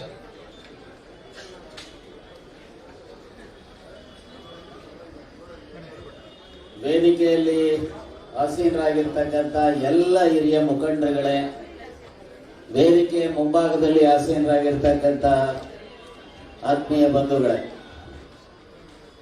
ಇವತ್ತು ನಮ್ಮ ರಾಜ್ಯದ ಮಾಜಿ ಮುಖ್ಯಮಂತ್ರಿಗಳಾದಂಥ ಸನ್ಮಾನ್ಯ ದೇವರಾಜ ಅರಸರವರ ಜನ್ಮದಿನ, ರಾಷ್ಟ್ರದ ಮಾಜಿ ಪ್ರಧಾನಮಂತ್ರಿಗಳಾದಂಥ ರಾಜೀವ್ ಗಾಂಧಿಯವರ ಜನ್ಮದಿನ. ನಾನು ಹೆಚ್ಚು ಈ ಸಂದರ್ಭದಲ್ಲಿ ಹೇಳಿಕೆ ಹೋಗುವುದಿಲ್ಲ. ಮೊದಲನೇದು, ರಾಜೀವ್ ಗಾಂಧಿಯವರು ಬಹುಶಃ ಈ ರಾಷ್ಟ್ರ ಕಂಡಂತ ಅತ್ಯಂತ ಅಪರೂಪದ ರಾಜಕಾರಣಿ ಯಾರಾದರೂ ಇದ್ರೆ ಅದು ದಿವಂಗತ ರಾಜೀವ್ ಗಾಂಧಿಯವರು. ನೋಡಿ, ಇವತ್ತು ದೇಶದಲ್ಲಿ ಬಹಳ ಮಾತನಾಡ್ತಾರೆ, ಭ್ರಷ್ಟಾಚಾರದ ಬಗ್ಗೆ ಬಹಳ ಮಾತನಾಡ್ತಾರೆ. 1989ರಲ್ಲಿ ಬೊಫರ್ಸ್ ಇಶ್ಯೂನಲ್ಲಿ ಇನ್ವಾಲ್ವ್ ಆಗಿದ್ದಂತ ಹಣ ಎಷ್ಟು? 64 ಕೋಟಿ. ಅದು ನಡೆದೇ ಇಲ್ತಾ ಇದ್ರು ಸಹ ಆಗಿನ ವಿರೋಧ ಪಕ್ಷದ ನಾಯಕರು ಇದನ್ನ ಜಾಯಿಂಟ್ ಪಾರ್ಲಿಮೆಂಟರಿ ಕಮಿಟಿಗೆ ಒಪ್ಪಿಸಬೇಕು, ತನಿಖೆ ಆಗಬೇಕು ಅಂತ ಹೇಳಿ ಒತ್ತಡ ತಂದಾಗ, ಅರೆ ನಾನು ಇದರಲ್ಲಿ ಇನ್ವಾಲ್ವೇ ಆಗಿಲ್ಲ, ಜಾಯಿಂಟ್ ಪಾರ್ಲಿಮೆಂಟರಿ ಕಮಿಟಿಗೂ ಯಾವುದು ಬೇಕಾದರೂ ಸಿದ್ಧನಿದ್ದೇನೆ ಅಂತ ಹೇಳಿ ಭ್ರಷ್ಟಾಚಾರದ ವಿರುದ್ಧ ದೃಢವಾದಂತ ನಿಲುವನ್ನ ತೆಗೆದುಕೊಂಡಂತ ಅಪರೂಪದ ರಾಜಕಾರಣಿ ಯಾರಾದರೂ ಇದ್ರೆ ಅದು ದಿವಂಗತ ರಾಜೀವ್ ಗಾಂಧಿಯವರು ಅನ್ನೋದನ್ನ ನಾನು ಕೇಳಲಿಕ್ಕೆ ಬಯಸ್ತೇನೆ. ನೋಡಿ, ಇವತ್ತು ಇದೇ ದೇಶದಲ್ಲಿ ಬಹಳ ಕ್ಲೀನ್ ಪ್ರೈಮ್ ಮಿನಿಸ್ಟರ್ ಅಂತ ಹೇಳುವಂತವ್ರು ಯಾವಾಗ ಈಗ ಮೊನ್ನೆ ಲಾಸ್ಟ್ 20 days ಬ್ಯಾಕ್ 2G ನಲ್ಲಿ 10 ಕೋಟಿ ಆಗಿದೆ ಅಂತ ಹೇಳಿ 2014ರ ಚುನಾವಣೆ ಇಶ್ಯೂ ಮಾಡಿಕೊಳ್ಳಲಾಗಿತ್ತು. 15 ದಿವಸ ಅಥವಾ 20 ದಿವಸದಿಂದ 5G ಹರಾಜು ಹಾಕಬೇಕಾದ್ರೆ ಈ ದೇಶದ ಜನ ಎಕ್ಸ್ಪೆಕ್ಟ್ ಮಾಡದಂತ revenue it was around 70,000 crore. ಈಗ ಮಾರಾಟ ಆಗಿರುವಂತದ್ದು 12,000 ಕೋಟಿಗೆ. ಆದರೆ ಸುಮಾರು 60,000 ಕೋಟಿಯಷ್ಟು ಬ್ಯಾಕ್ ಹೋಗಿದೆ, ಇದಕ್ಕೆ ಯಾರು ಹೊಣೆ? ಯಾಕೆ ಇವತ್ತು ಇದನ್ನ ತನಿಖೆಗೆ ಒಳಪಡಿಸ್ತಾ ಇಲ್ಲ? ಇದು ಒಂದು ಯಾವ ರಫೇಲ್ ಯುದ್ಧ ವಿಮಾನಗಳು 2001ರಲ್ಲಿ ಅಟಲ್ ಬಿಹಾರಿ ವಾಜಪೇಯಿ ಪ್ರಧಾನಿಯಾಗಿದ್ದಾಗ ಈ ದೇಶದ ರಕ್ಷಣೆಯ ದೃಷ್ಟಿಯಿಂದ 135 ಯುದ್ಧ ವಿಮಾನಗಳು ಬೇಕು ಅಂತೇಳಿ ತೀರ್ಮಾನ ಮಾಡಲಾಗಿತ್ತು. ಅದರ ಹಿನ್ನೆಲೆಯಲ್ಲಿ 2011ರಲ್ಲಿ ಯುದ್ಧ ವಿಮಾನಗಳನ್ನ ಪರ್ಚೇಸ್ ಮಾಡಲಿಕ್ಕೆ ರಫೇಲ್ ಕಂಪನಿಗೆ ಪ್ರಾರಂಭದ 10 ರಫೇಲ್ ಕಂಪನಿಯಿಂದ ಉಳಿದಂತ 125 ಬೆಂಗಳೂರಿನ HAL ಸಂಯೋಗದೊಂದಿಗೆ ಆಗಬೇಕು ಅಂತ ಡಿಸೈಡ್ ಮಾಡಿದ್ದು. ಪ್ರೈಸು 575 ಕೋಟಿ ಮನಮೋಹನ್ ಸಿಂಗ್ರ ಅವಧಿನಲ್ಲಿ. ಆದರೆ 2015 ಮಿಸ್ಟರ್ ಮೋದಿ ಅದನ್ನ ಕ್ಯಾನ್ಸಲ್ ಮಾಡಿ ಒಂದು ಯುದ್ಧ ವಿಮಾನಕ್ಕೆ 1675 ಕೋಟಿ. ಫಾರ್ಚುನೇಟ್ಲಿ ನಾನು ಪಾರ್ಲಿಮೆಂಟ್ ಅಲ್ಲಿ ಇದ್ದಾಗ ಇಶ್ಯೂ ಇತ್ತು, ನಾನು ಒಂದಿಷ್ಟು ಮಾತನಾಡಲಿಕ್ಕೆ ಅವಕಾಶ ಇತ್ತು. 35 ಯುದ್ಧ ವಿಮಾನಗಳನ್ನ 1675 ಕೋಟಿಗೆ ಪರ್ಚೇಸ್ ಮಾಡಿದ್ದಾರೆ. ಅದರ ಅರ್ಥ ಒಂದು ಯುದ್ಧ ವಿಮಾನಕ್ಕೆ 1100 ಕೋಟಿಯಷ್ಟು ಕಿಕ್ ಬ್ಯಾಕ್ ತೆಗೆದುಕೊಂಡಿರುವಂತವ್ರು ಯಾರಾದ್ರೂ ಈ ದೇಶದಲ್ಲಿದ್ರೆ ಅದು mister Modi and is team. ನೋಡಿ, ಕಂಪೇರ್ ಮಾಡಿಕೊಳ್ಳಿ. ರಾಜೀವ್ ಗಾಂಧಿ ಅವರಿಗೂ ಮೋದಿ ಅವರಿಗೂ ಇರುವಂತಹ ವ್ಯತ್ಯಾಸ. ಇವರು ಭ್ರಷ್ಟಾಚಾರದ ವಿರುದ್ಧ ಅಂತ ಹೇಳ್ತಾರೆ, ಆದ್ರೆ ಅವರು ಭ್ರಷ್ಟಾಚಾರದ ವಿರುದ್ಧ ಅವರ ಮೇಲೆ ಅಲಿಗೇಷನ್ ಬಂದರೂ ಸಹ ನಾನು ನಿಷ್ಪಕ್ಷಪಾತವಾಗಿದ್ದೇನೆ, ನಾನು ಭ್ರಷ್ಟಾಚಾರ ಮಾಡಿಲ್ಲ ಅಂತೇಳಿ ಈ ದೇಶದಲ್ಲಿ ತನ್ನ ಮೇಲೆ ತನಿಖೆಗೆ ಆದೇಶ ಮಾಡಿಕೊಂಡಂತ ಪ್ರಧಾನಿ ಯಾರಾದ್ರೂ ಇದ್ರೆ ಅದು ಸನ್ಮಾನ್ಯ ದಿವಂಗತ ರಾಜೀವ್ ಗಾಂಧಿ ಅವರು. ಹಾಗಾಗಿ ಅವರು ಸದಾ ನಮಗೆ ಒಂದು ರೀತಿಯ ಮಾರ್ಗದರ್ಶಕರಾಗಿ ಇರ್ತಾರೆ ಅನ್ನುವಂತ ಮಾತನ್ನ ಈ ಸಂದರ್ಭದಲ್ಲಿ ಹೇಳ್ತಾ ನಾನು ಇಷ್ಟೇ ಹೇಳ್ತೇನೆ, ಇವತ್ತು ಈ ದೇಶದಲ್ಲಿ ಏನಾದ್ರೂ ದಿವಂಗತ ರಾಜೀವ್ ಗಾಂಧಿ ಅವರಿಗೆ ನಾವು ಗೌರವ ಕೊಡೋದಾದಲ್ಲಿ ಈ ದೇಶದಲ್ಲಿ ಯಾವುದೇ ರಾಜಕಾರಣಿ ಭ್ರಷ್ಟಾಚಾರ ಮಾಡಿದ್ರು ಅವರ ವಿರುದ್ಧ ಧ್ವನಿ ಎತ್ತಕ್ಕಂತ ಕೆಲಸ ಕಾಂಗ್ರೆಸ್ಸಿನ ಕಾರ್ಯಕರ್ತರು ಮಾಡಿದಾಗ ಮಾತ್ರ ರಾಜೀವ್ ಗಾಂಧಿ ಅವರಿಗೆ ಗೌರವ ಕೊಡುವಂತದ್ರಲ್ಲಿ ಅರ್ಥ ಇದೆ ಅನ್ನುವಂತ ಮಾತನ್ನ ನಾನು ಈ ಸಂದರ್ಭದಲ್ಲಿ ಹೇಳಿಕೆ ಬಯಸ್ತೇನೆ. ಎರಡನೇದು ದಿವಂಗತ ದೇವರಾಜ ಅರಸರವರು. ಬಹುಶಃ ಈ ರಾಜ್ಯ ಕಂಡಂತ ಅತ್ಯಂತ ಅಪರೂಪದ ನಿಜವಾದಂತ ಸಾಮಾಜಿಕ ನ್ಯಾಯದಲ್ಲಿ ಬದ್ಧತೆಯಿಂದ ಸಣ್ಣ ಸಮಾಜದಿಂದ ಎಲ್ಲ ಸೇರು ಒಂದು 50,000 ವೋಟರ್ಸ್ ಇರ್ಬೋದು ಏನಪ್ಪ ಅರಸು ಕಮ್ಯುನಿಟಿ ಅವರು. ಆದ್ರೆ ಆ ಸಮಾಜದಿಂದ ಬಂದಂತ ದೇವರಾಜ ಅರಸರವರು ನೋಡಿ 600 ವರದಿ ಅಂತ ಅದನ್ನ ಜಾರಿಗೆ ತರಬೇಕಾದ್ರೆ ಇವತ್ತು ನಾವು ಆ ಕಾಂತರಾಜ್ ವರದಿಯನ್ನ ಅಕ್ಸೆಪ್ಟ್ ಮಾಡ್ಕೊಳ್ಳಿಕ್ಕೆ ಮೀನಾಮೇಷ ಎಣಿಸ್ತಾ ಇದ್ವಿ. ಆದ್ರೆ ಅವತ್ತು ಎಂತೆಂತ ಘಟಾನುಘಟಿಗಳನ್ನ ಎದುರಾಕೊಟ್ಟು ದೇವರಾಜ ಅರಸರವರು 600 ವರದಿಯನ್ನ ಜಾರಿಗೆ ತರುವುದರ ಮೂಲಕ ಈ ರಾಜ್ಯದಲ್ಲಿ ಸಾಮಾಜಿಕ ನ್ಯಾಯಕ್ಕೆ ಹೊಸ ಮನ್ವಂತರವನ್ನ ಸೃಷ್ಟಿ ಮಾಡಿದಂತವರು ಯಾರಾದ್ರೂ ಇದ್ರೆ ಅದು ದೇವರಾಜ ಅರಸರವರು ಅನ್ನೋದನ್ನ ನಾವು ನೀವು ಸಹ ಅರ್ಥ ಮಾಡ್ಕೋಬೇಕು. ಅಷ್ಟೇ ಅಲ್ಲ, ಯಾವ ಲ್ಯಾಂಡ್ ರಿಫಾರ್ಮ್ಸ್ ಇರ್ಬೋದು, ಡೆಟ್ ರಿಲೀಫ್ ಆಕ್ಟ್ ಇರ್ಬೋದು, ಜನತಾ ಮನೆಗಳಿರ್ಬೋದು, ಜನಪರವಾದಂತ ಜನರ ಬದುಕನ್ನು ಹಸನ ಮಾಡತಕ್ಕಂತ ಅದಕ್ಕೆ ಹೊಸ ಮನ್ವಂತರವನ್ನ ಸ್ಟಾರ್ಟ್ ಮಾಡಿದಂತದ್ದು ಈ ರಾಜ್ಯದಲ್ಲಿ ದೇವರಾಜ ಅರಸು ಅವರ ಆಧೀನಲ್ಲಿ ಹೆಜ್ಜೆ ಇಡತಕ್ಕಂಥದ್ದೇ ನಮ್ಮ ನಿಮ್ಮೆಲ್ಲರ ಕೆಲಸ ಕರ್ತವ್ಯ ಅಂತ ಹೇಳಿ ನಾನು ಭಾವಿಸಿದ್ದೇನೆ. ಆ ಹಿನ್ನೆಲೆಯಲ್ಲಿ ಅವರ ಜನ್ಮ ದಿನಾಚರಣೆ ಮಾಡಿ ಆದರ್ಶಗಳ ಹಿನ್ನೆಲೆಯಲ್ಲಿ ನಮ್ಮ ಬದುಕನ್ನ ರೀಡೆಡಿಕೇಟ್ ಮಾಡಿಕೊಳ್ಳುವಂತದಕ್ಕೆ ಈ ದಿನ ಆಗಲಿ ಅಂತ ಹೇಳಿ ಆಸಿ ನನ್ನ 4 ಮಾತನ್ನ ಮುಗಿಸ್ತೇನೆ. ಜಯ ಜಯ ಕರ್ನಾಟಕ ಮಾತು. ಧನ್ಯವಾದಗಳು. 5 ನಿಮಿಷ ಹೇಳಿ 6 ನಿಮಿಷಕ್ಕೆ ಮುಗಿಸಿದ್ದೀರಾ. ಈಗ ನಮ್ಮ ರಾಜ್ಯ ಮಹಿಳಾ ಕಾಂಗ್ರೆಸ್ ಅಧ್ಯಕ್ಷ ಸೌಮ್ಯ ರೆಡ್ಡಿ ಅವರು ಮಾತಾಡ್ತಾರೆ. 2 ನಿಮಿಷ.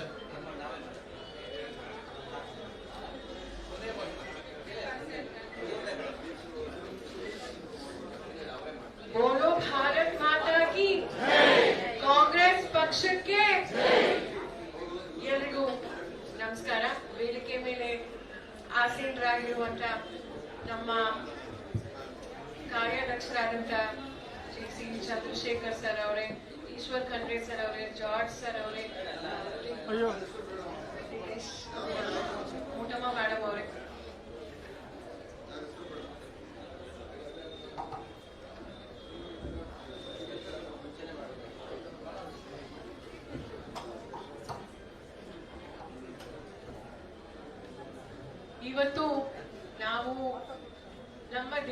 ಮತ್ತೆ ನಮ್ಮ ರಾಜ್ಯ ಕಂಡಂತ ಇಬ್ರು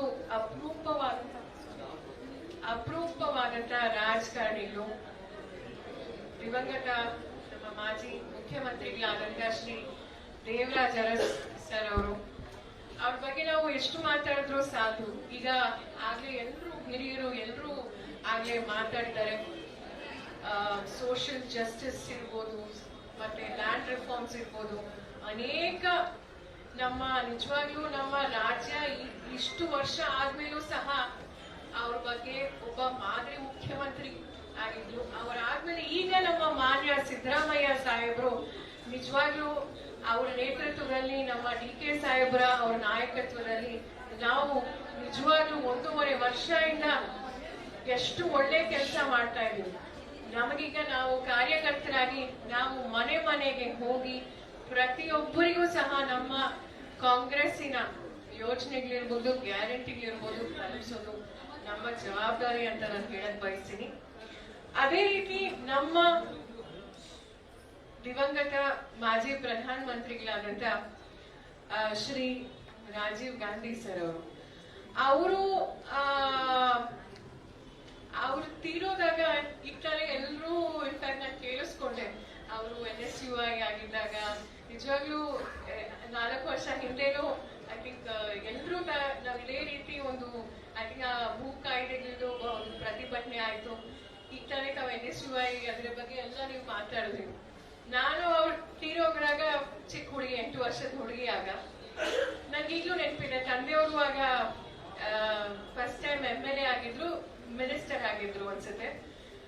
ಬಹಳ ಒಂಥರ ನಿಜವಾಗ್ಲೂ ಶಾಕ್ ಆಯ್ತು. ಯಾಕಂದ್ರೆ ಅತಿ ಚಿಕ್ಕ ವಯಸ್ಸಲ್ಲಿ, ಈಗಲೂ ನನಗೆ ನೆನಪಿದೆ, ಒಂದು ಕ್ಯಾಸೆಟ್ ಶ್ರದ್ಧಾಂಜಲಿ ಅಂತ ಅವರು ತೀರೋದ್ಮೇಲೆ ಎಲ್ರೂ ಒಂದು ಕಾರ್ಯಕ್ರಮ ಅವ್ರ ಬಗ್ಗೆ ಎಲ್ಲ.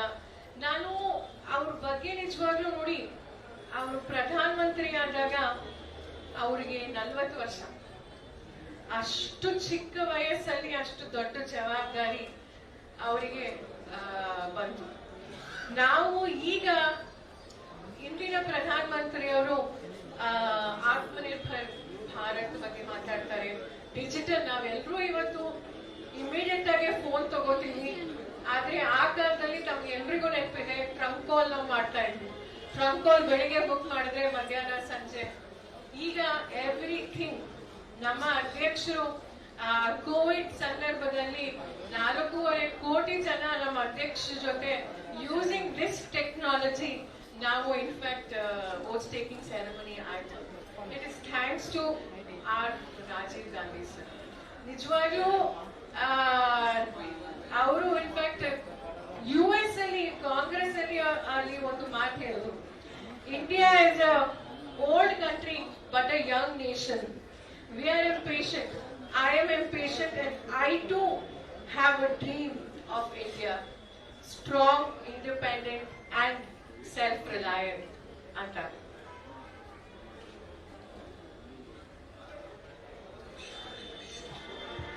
I am young and I too have a dream.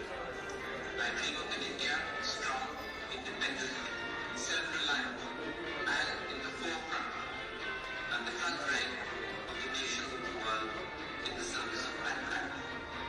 I am committed to realizing that dream through dedication, hard work and the collective determination of our people.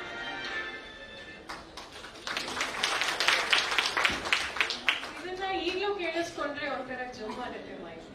ಯಾಕಂದ್ರೆ ಆಗ 40 ವರ್ಷಕ್ಕಿಂತ ಹಿಂದೆ ಅವರು ಮಾಡಿದ ಮಾತು ಮತ್ತೆ ಕನಸು ಈಗ ನನಸಾಗಿದೆ.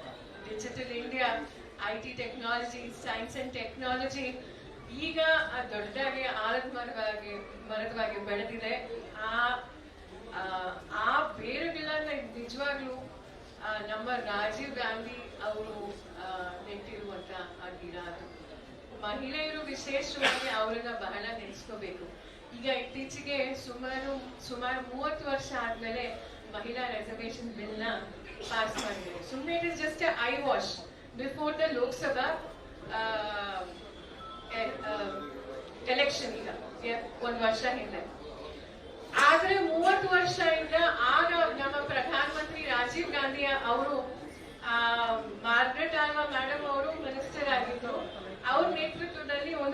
ಕಮಿಟಿ ಅವರು ಫಾರ್ಮ್ ಮಾಡಿದ್ರು, ಮಹಿಳೆಯರು ರಾಜಕಾರಣಕ್ಕೆ ಬರಬೇಕು ಅಂತ. ಆಗ ಅಪೋಸಿಷನ್ ಬಂದಂತೆ ಲೋಕಸಭಾ ಮತ್ತೆ ಪಾರ್ಲಿಮೆಂಟ್ ಅಲ್ಲಿ ರೆಸರ್ವೇಶನ್ ತರಕ್ಕೆ. ಅದಕ್ಕೆ ಅವರು ಪಂಚಾಯತ್ ರಾಜ್ ಅಲ್ಲಿ ಗ್ರಾಮ ಸಭೆಯಿಂದ 33% ರೆಸರ್ವೇಶನ್ ನಾವು ಪ್ರತಿಯೊಬ್ಬರು ಮಹಿಳೆಯರು 16 ಲ್ಯಾಕ್ ಮಹಿಳೆಯರು ನಾವು ಪ್ರತಿಯೊಬ್ಬರು ಅಷ್ಟೇ ನಾವು ಆಗಿದ್ದೀವಿ ಇಡೀ ದೇಶದಲ್ಲಿ ಅಂದ್ರೆ ನಮ್ಮ ಸನ್ಮಾನ್ಯ ರಾಜೀವ್ ಗಾಂಧಿ ಅವರು. ಅದಾದ್ಮೇಲೆ ಅವರು ಈಗ ಬಿಜೆಪಿ ಅವರು ಮಹಿಳೆಯರ ಬಗ್ಗೆ ಮಾತಾಡ್ಬೋದು, ಅದನ್ನ ಈಗ ಇಂಪ್ಲಿಮೆಂಟ್ ಸಹ ಮಾಡಿಲ್ಲ. ಯಾವತ್ ಮಾಡ್ತಾರೋ ನಮಗೂ ಗೊತ್ತಿಲ್ಲ. ನಾವು 2 ವಾರ ಹಿಂದೆ ನಾವು ಡೆಲ್ಲಿಲಿ ಸಹ ನಾವು ಪ್ರತಿಭಟನೆ ಮಾಡಿದ್ವಿ. ಆ ಕನಸು ಮೊದಲನೇ ಬಾರಿ ನಮ್ಮ ರಾಜೀವ್ ಗಾಂಧಿ ಅವರ ಕನಸಾಗಿತ್ತು. ಸೊ ಹಾಗಾಗಿ ಮತ್ತೊಮ್ಮೆ ಎಲ್ರಿಗೂ, ಎಲ್ಲ ಹಿರಿಯರಿಗೂ ನಾನು ಧನ್ಯವಾದ ಹೇಳಬೇಕು ಅಂತ ಬಯಸ್ತೀನಿ. ನನಗೆ ಪಕ್ಷ ಕಟ್ಟಲಿಕ್ಕೆ ಮಹಿಳೆಯರ ಜವಾಬ್ದಾರಿ ಕೊಟ್ಟಿದ್ದೀರಾ. ಮತ್ತೊಮ್ಮೆ ಎಲ್ರಿಗೂ ಧನ್ಯವಾದಗಳು. ತಮ್ಮ ಸಲಹೆ ಆಶೀರ್ವಾದ ಇರಲಿ ಅಂತ ಹೇಳಿ ನಾನು 2 ಮಾತು ಮುಗಿಸ್ತೀನಿ. ಜೈ ಹಿಂದ್, ಜೈ ಕರ್ನಾಟಕ, ಜೈ ಕಾಂಗ್ರೆಸ್. ಕೊನೆಗೆ ಈ ಕಾರ್ಯಕ್ರಮನ ನಾನೇ ಕನ್ಕ್ಲೂಡ್ ಮಾಡ್ತೀನಿ. ಭಾಷಣ ಮಾಡಲ್ಲ, ಜಸ್ಟ್ ಕನ್ಕ್ಲೂಡ್ ಮಾಡೋವಂಥದ್ದು. ಎಲ್ಲರೂ ಕೂಡ ನಾಯಕರುಗಳು ಇವತ್ತು ದಿವಸ ಸಾಕಷ್ಟು ವಿಚಾರನ ನಿಮ್ಮಂದ ಇಟ್ಟಿದ್ದಾರೆ. ಅದರಲ್ಲೂ ಸನ್ಮಾನ್ಯ ಮುಖ್ಯಮಂತ್ರಿಗಳ ಭಾಷಣ ಆದಮೇಲೆ ಸಾಮಾನ್ಯವಾಗಿ ಯಾರೂ ಕುತ್ಕೊಳ್ಳಲ್ಲ. ಅಂಥದ್ರಲ್ಲೂ ಕೂಡ ಮುಖ್ಯಮಂತ್ರಿಗಳು ಇವತ್ತು ಬೇಗ ಬಂದಿದ್ದಕ್ಕೆ 10:45ಗೆ 10:50ಕ್ಕೆ ಬಂದರು. 12ವರೆಗೇನೆ ಇವತ್ತು ಇಷ್ಟು ಜನ ಫೋನ್ ಮಾತಾಡಿದ್ರು ಕೂಡ ಈ ಕಾರ್ಯಕ್ರಮ ಮುಗಿದು ಹೋಗ್ತಾ ಇದೆ. ಸಿಸ್ಟಮ್ ಇದು ಫಾಲೋ ಆಗಬೇಕು, ತುಂಬ ಒಳ್ಳೆಯದು. ಯಾಕೆಂತಂದರೆ 3 ಗಂಟೆ ತನಕ 2 ಗಂಟೆ ತನಕ ಮಾಡಿರೋದು ಕರೆಕ್ಟ್ ಟೈಮಿಗೆ ಪ್ರಾರಂಭ ಮಾಡಿದ್ರೆ ನೀವುಗಳು ಎಲ್ಲ ಬಂದರೆ ಕರೆಕ್ಟ್ ಟೈಮ್ CM ಬಂದು ಎಲ್ಲ ಮುಗಿಸಿ CM ಹೋದರೂ ಕೂಡ ಹೋದ್ಮೇಲೂ ಕೂಡ ನೀವೆಲ್ಲ ಕೂತ್ಕೊಂಡು ಇಷ್ಟೊಂದು ಪೇಷನ್ಸಿಂದ ನಮ್ಮ ನಾಯಕರುಗಳೆಲ್ಲ ಸ್ಪೀಚ್ ಕೇಳಿದಿರಿ. ನಿಜವಾಗ್ಲೂ ಕೂಡ ನಿಮ್ಮನ್ನು ಅಭಿನಂದಿಸೋದಕ್ಕೆ ನನಗೆ ಇಷ್ಟ ಆಗುತ್ತೆ. ಏಕೆಂದರೆ ಕಾರ್ಯಕರ್ತರು ಯಾವಾಗಲೂ ಕೂಡ ಬರೀ ಲೀಡರ್ಸ್ನ ಫಾಲೋ ಮಾಡೋದಲ್ಲ, ಪಾರ್ಟಿ ಬೇಸ್ಡ್ ಕಾರ್ಯಕರ್ತರಾಗಿ ಪಾರ್ಟಿ ಎಲ್ಲಿ ತನಕ ಕಾರ್ಯಕ್ರಮ ಮಾಡಿದ್ರೆ ಡಿಸಿಪ್ಲಿನ್ ಆಗಿ ಅಲ್ಲಿ ತನಕ ಕೂತ್ಕೊಂಡು ಇದನ್ನ ಮಾಡೋದ್ರಿಂದ ನಿಜವಾಗ್ಲೂ ಕೂಡ ಕಾರ್ಯಕರ್ತರಿಗೆ ಅದು ಈ ಒಂದು ಕೀರ್ತಿ ಸಲ್ಲುತ್ತೆ ಅಂತ ನಾನು ಹೇಳಕ್ ಇಷ್ಟಪಡ್ತೀನಿ. ಇವತ್ತು ರಾಜೀವ್ ಗಾಂಧಿ ಅವರ ಮತ್ತೆ ಅರಸು ಅವರ ಕಾರ್ಯಕ್ರಮ ನಾವೇನು ಇವತ್ತಿಲ್ಲಿ ಮಾಡಿದ್ದೀವಿ, ಇದನ್ನ ನಾವು ದೊಡ್ಡ ಪ್ರಮಾಣದಲ್ಲಿ ಮಾಡಬೇಕು ಅಂತಿದ್ವಿ. ಭಾರತ್ ಜೋಡೋ ಭವನದಲ್ಲಿ ಮಾಡಬೇಕು, ಒಂದು ಮೆಗಾ ಹೆಲ್ತ್ ಕ್ಯಾಂಪ್ ಕೂಡ ನಾವೆಲ್ಲ ಅರೇಂಜ್ ಮಾಡಿದ್ವಿ. ಸುಮಾರು ದೊಡ್ಡ ಪ್ರಮಾಣದಲ್ಲಿ ಅದನ್ನ ಮಾಡಬೇಕು ಈ ಸರಿ ಅಂತ 5 ಜನ ಜಿಲ್ಲಾಧ್ಯಕ್ಷರಿಗೆ ಈ ಕಾರ್ಯಕ್ರಮಕ್ಕೆ ಮಾಡೋದಕ್ಕೆ ಜವಾಬ್ದಾರಿ ಕೊಟ್ಟಿದ್ದಾರೆ. ಯಾಕೆಂದ್ರೆ ಈಗ ಬರೀ PCCನೇ ನಡೆಸೋದಲ್ಲ, ಜನ ಕರ್ಕೊಂಡ್ಬರೋರು ಜಿಲ್ಲಾಧ್ಯಕ್ಷರುಗಳು, ನಾವು PCCಗಳು ಶೋ ಮಾಡೋದು ಇದು ಬೇಡ ಅನ್ನೋ ಕಾರಣಕ್ಕೆ ನಾವು ಜಿಲ್ಲಾಧ್ಯಕ್ಷರುಗಳೇ ಕಾರ್ಯಕ್ರಮ ನಿರೂಪಣೆ ಮಾಡೋದು, ಅವರೇ ಎಲ್ಲ ಇದ್ರದ್ದು ವೆಲ್ಕಮ್ ಸ್ಪೀಚು ಅವ್ರದ್ದೇ.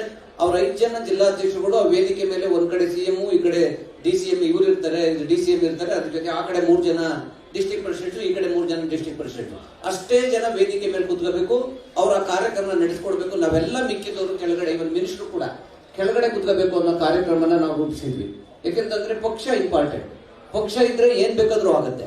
ಪಕ್ಷನ ಯಾರು ಸುಪ್ರೀಂ ಅಂತ ಅನ್ಕೊಳ್ಳಲ್ಲ, ಅದು ಅಲ್ಲಿ ತನಕ ಅವರು ಅಲ್ಲಿಗೆ ಕಾರ್ಯಕರ್ತರು ಒಳ್ಳೇದು ಮಾಡುವಂತ ಇದನ್ನ ಅಭಿಲಾಷೆ ಇಟ್ಕೊಳ್ಳೋದಕ್ಕೆ ಸಾಧ್ಯ ಇಲ್ಲ ಯಾವತ್ತೂ ಕೂಡ. ಆದ್ರೆ ಮುಂದಿನ ದಿನಗಳಲ್ಲಿ ನಾವು ಕಾರ್ಯಕರ್ತರು ಬೇಸ್ಡ್ ಪಾರ್ಟಿ ಮಾಡೋದಕ್ಕೆ ಪ್ರಯತ್ನ ಪಡೋಣ, ಲೀಡರ್ ಬೇಸ್ಡ್ ಅಲ್ಲ. ಇವತ್ತು ನೀವೆಲ್ಲ ಇಲ್ಲ ಅಂತ ಅಂದ್ರೆ ಯಾವ ಲೀಡರ್ಗಳು ಇಲ್ಲ. ಎಲ್ಲಿ ತನಕ ಜನ ಲೀಡರ್ಗಳು ಹಿಂದೆ ಇರ್ತಾರೆ ಅಲ್ಲಿ ತನಕ ಲೀಡರ್ ಅನಿಸ್ಕೋತಾರೆ. ಆದ್ರೆ ಮುಂದಕ್ಕೆ ಇದೇ ರೀತಿಯಲ್ಲಿ ಎಲ್ಲ ಕಾರ್ಯಕ್ರಮಕ್ಕೆ ನಾವೆಲ್ಲ ಸರ್ ಒಂದು ಸಿಸ್ಟಮ್ ಮಾಡಿದ್ವಿ. ನಾವು ಏನಂದ್ರೆ ಯಾರ್ಯಾರು ಕಾಂಗ್ರೆಸ್ ಆಫೀಸ್ಗೆ ಬರ್ತಿರೋ ನಾವೊಂದು ಕೆಳಗಡೆ ಒಂದು ರಿಜಿಸ್ಟರ್ ಇಟ್ಟಿದ್ದೀವಿ. ನಿಮ್ಮ ಫೋನ್ ನಂಬರ್ನ ಮತ್ತೆ ನಿಮ್ಮ ಇದನ್ನ ಬರೆದಿಟ್ಬಿಟ್ಟು ಹೋದ್ರೆ ಅಲ್ಲಿ ಪ್ರತಿ ಕಾರ್ಯಕ್ರಮಕ್ಕೆ ನಾವು ನಿಮ್ಗೆ ಇನ್ಫಾರ್ಮ್ ಮಾಡ್ತೀವಿ. ಯಾಕೆ ಅಂತಂದ್ರೆ ನಿಮ್ಗೆ ಆದಂತ ಒಂದು ಸ್ವಾತಂತ್ರ್ಯ ಇದೆ. ಕಾಂಗ್ರೆಸ್ ಆಫೀಸಿಂದ ಒಂದು ಫೋನ್ ಬಂತು ನಿಮ್ಗೆ ಅಂತ ಅಂದ್ರೆ ನಿಮ್ ಮನೆಯಲ್ಲಿ ಅಂತಾರೆ ಈ ಕಾಂಗ್ರೆಸ್ ಆಫೀಸಿಂದ ಫೋನ್ ಬಂದಿದೆ ಪರವಾಗಿಲ್ಲ ನಿನ್ಗೆ ಅಂತ. ಅಷ್ಟು ಸಾಕು, ಎಲ್ಲರೂ ಅಧಿಕಾರ ಸಿಗಲ್ಲ. ಅಷ್ಟು ನಾವು ಮಾಡ್ಲಿಲ್ಲ ಕಾಂಗ್ರೆಸ್ನಿಂದ ಅಂತ ಅಂದ್ರೆ ಅದು ಸರಿಯಾದ ರೀತಿ ಅಲ್ಲ ಅಂತ. ಅದಕ್ಕೆ ನಿಮ್ಮ ಮುಂದಿನ ದಿನಗಳಲ್ಲಿ ನಿಮ್ಗೆ ಫೋನ್ ಕಾಂಗ್ರೆಸ್ ಆಫೀಸಿಂದ ಬರುತ್ತೆ. ಅದು ನಿನ್ನೆ ಪ್ರೊಟೆಸ್ಟ್ ಇದ್ದಿದ್ರಿಂದ ಇದ್ರ ವಿರುದ್ಧ CM ವಿರುದ್ಧ ಪ್ರಾಸಿಕ್ಯೂಷನ್ ಕೊಟ್ಟಿರೋದ್ರಿಂದ ಅದನ್ನ ಸ್ವಲ್ಪ ಎಲ್ಲ ಮಾಡ್ಬೇಕು ಅನ್ನೋ ಕಾರಣಕ್ಕೆ ಅದನ್ನ ಮುಂದೂಡಿದ್ವಿ. ಕಾರಣ ಸೊ ಅದಕ್ಕೆ ಆ ಕಾರಣಕ್ಕೋಸ್ಕರ ಅದನ್ನ ನಾವು ಸ್ಟಾಪ್ ಮಾಡಿ ಇವತ್ತಿನ ಇಲ್ಲೇ ಒಂದು ಸಣ್ಣ ಪ್ರಮಾಣದಲ್ಲಿ ಮಾಡ್ಬೇಕು ಅಂತ ನಾವು ಮಾಡಿದ್ವಿ. ಮುಂದೆ ಆಗುವಂತ ಕಾರ್ಯಕ್ರಮನ ಒಂದೊಂದೇ ಕಾರ್ಯಕ್ರಮನ ಈಗ ಕೆಲವನ್ನ ಫ್ರಂಟಲ್ ಆರ್ಗನೈಸೇಷನ್ಸ್ಗೆ ಕೊಡ್ತೀವಿ. ಮಹಿಳಾ ಕಾಂಗ್ರೆಸ್ಗೆ ಈ ಕಾರ್ಯಕ್ರಮನ ಆರ್ಗನೈಸ್ ಮಾಡಿ ಕೊಡ್ತೀವಿ. ಇನ್ನಿಂದ ಇಂಟೆಕ್ಗೆ ಇರೋ 28 ಏನಿದೆ ಫ್ರಂಟಲ್ ಆರ್ಗನೈಸೇಷನ್ ಡಿಪಾರ್ಟ್ಮೆಂಟ್ ಅಷ್ಟೂ ಜನಕ್ಕೆ ನಾವು ಒಂದೊಂದು ಕಾರ್ಯಕ್ರಮನ ಮಾಡಿ ನೀವು ನಿಮ್ಮ ನೇತೃತ್ವದಲ್ಲಿ ನಡೀಲಿ ನಿಮ್ಗೂ ಒಂದು ಇದರಲ್ಲಿ ಚೀಫ್ ಮಿನಿಸ್ಟರ್ ಮತ್ತೆ ಅಧ್ಯಕ್ಷರ ಜೊತೆ ಕೂತ್ಕೊಂಡು ಮತ್ತೆ ಎಲ್ಲ ನಾಯಕರುಗಳ ಮಧ್ಯೆ ಕೂತ್ಕೊಂಡು ಕಾರ್ಯಕ್ರಮ ನಡೆಸುವಂತ ಶಕ್ತಿ ನಿಮಗೆ ಬರಲಿ ಅನ್ನೋ ಕಾರಣಕ್ಕೆ ಮುಂದಕ್ಕೆ ಆ ತರ ಮಾಡ್ತೀವಿ. ಅದಕ್ಕೆಲ್ಲ ನೀವೆಲ್ಲರೂ ಕೂಡ ಸ್ಪಂದಿಸ್ಬೇಕು ಮುಂದಿನ ದಿನಗಳು. ಸೊ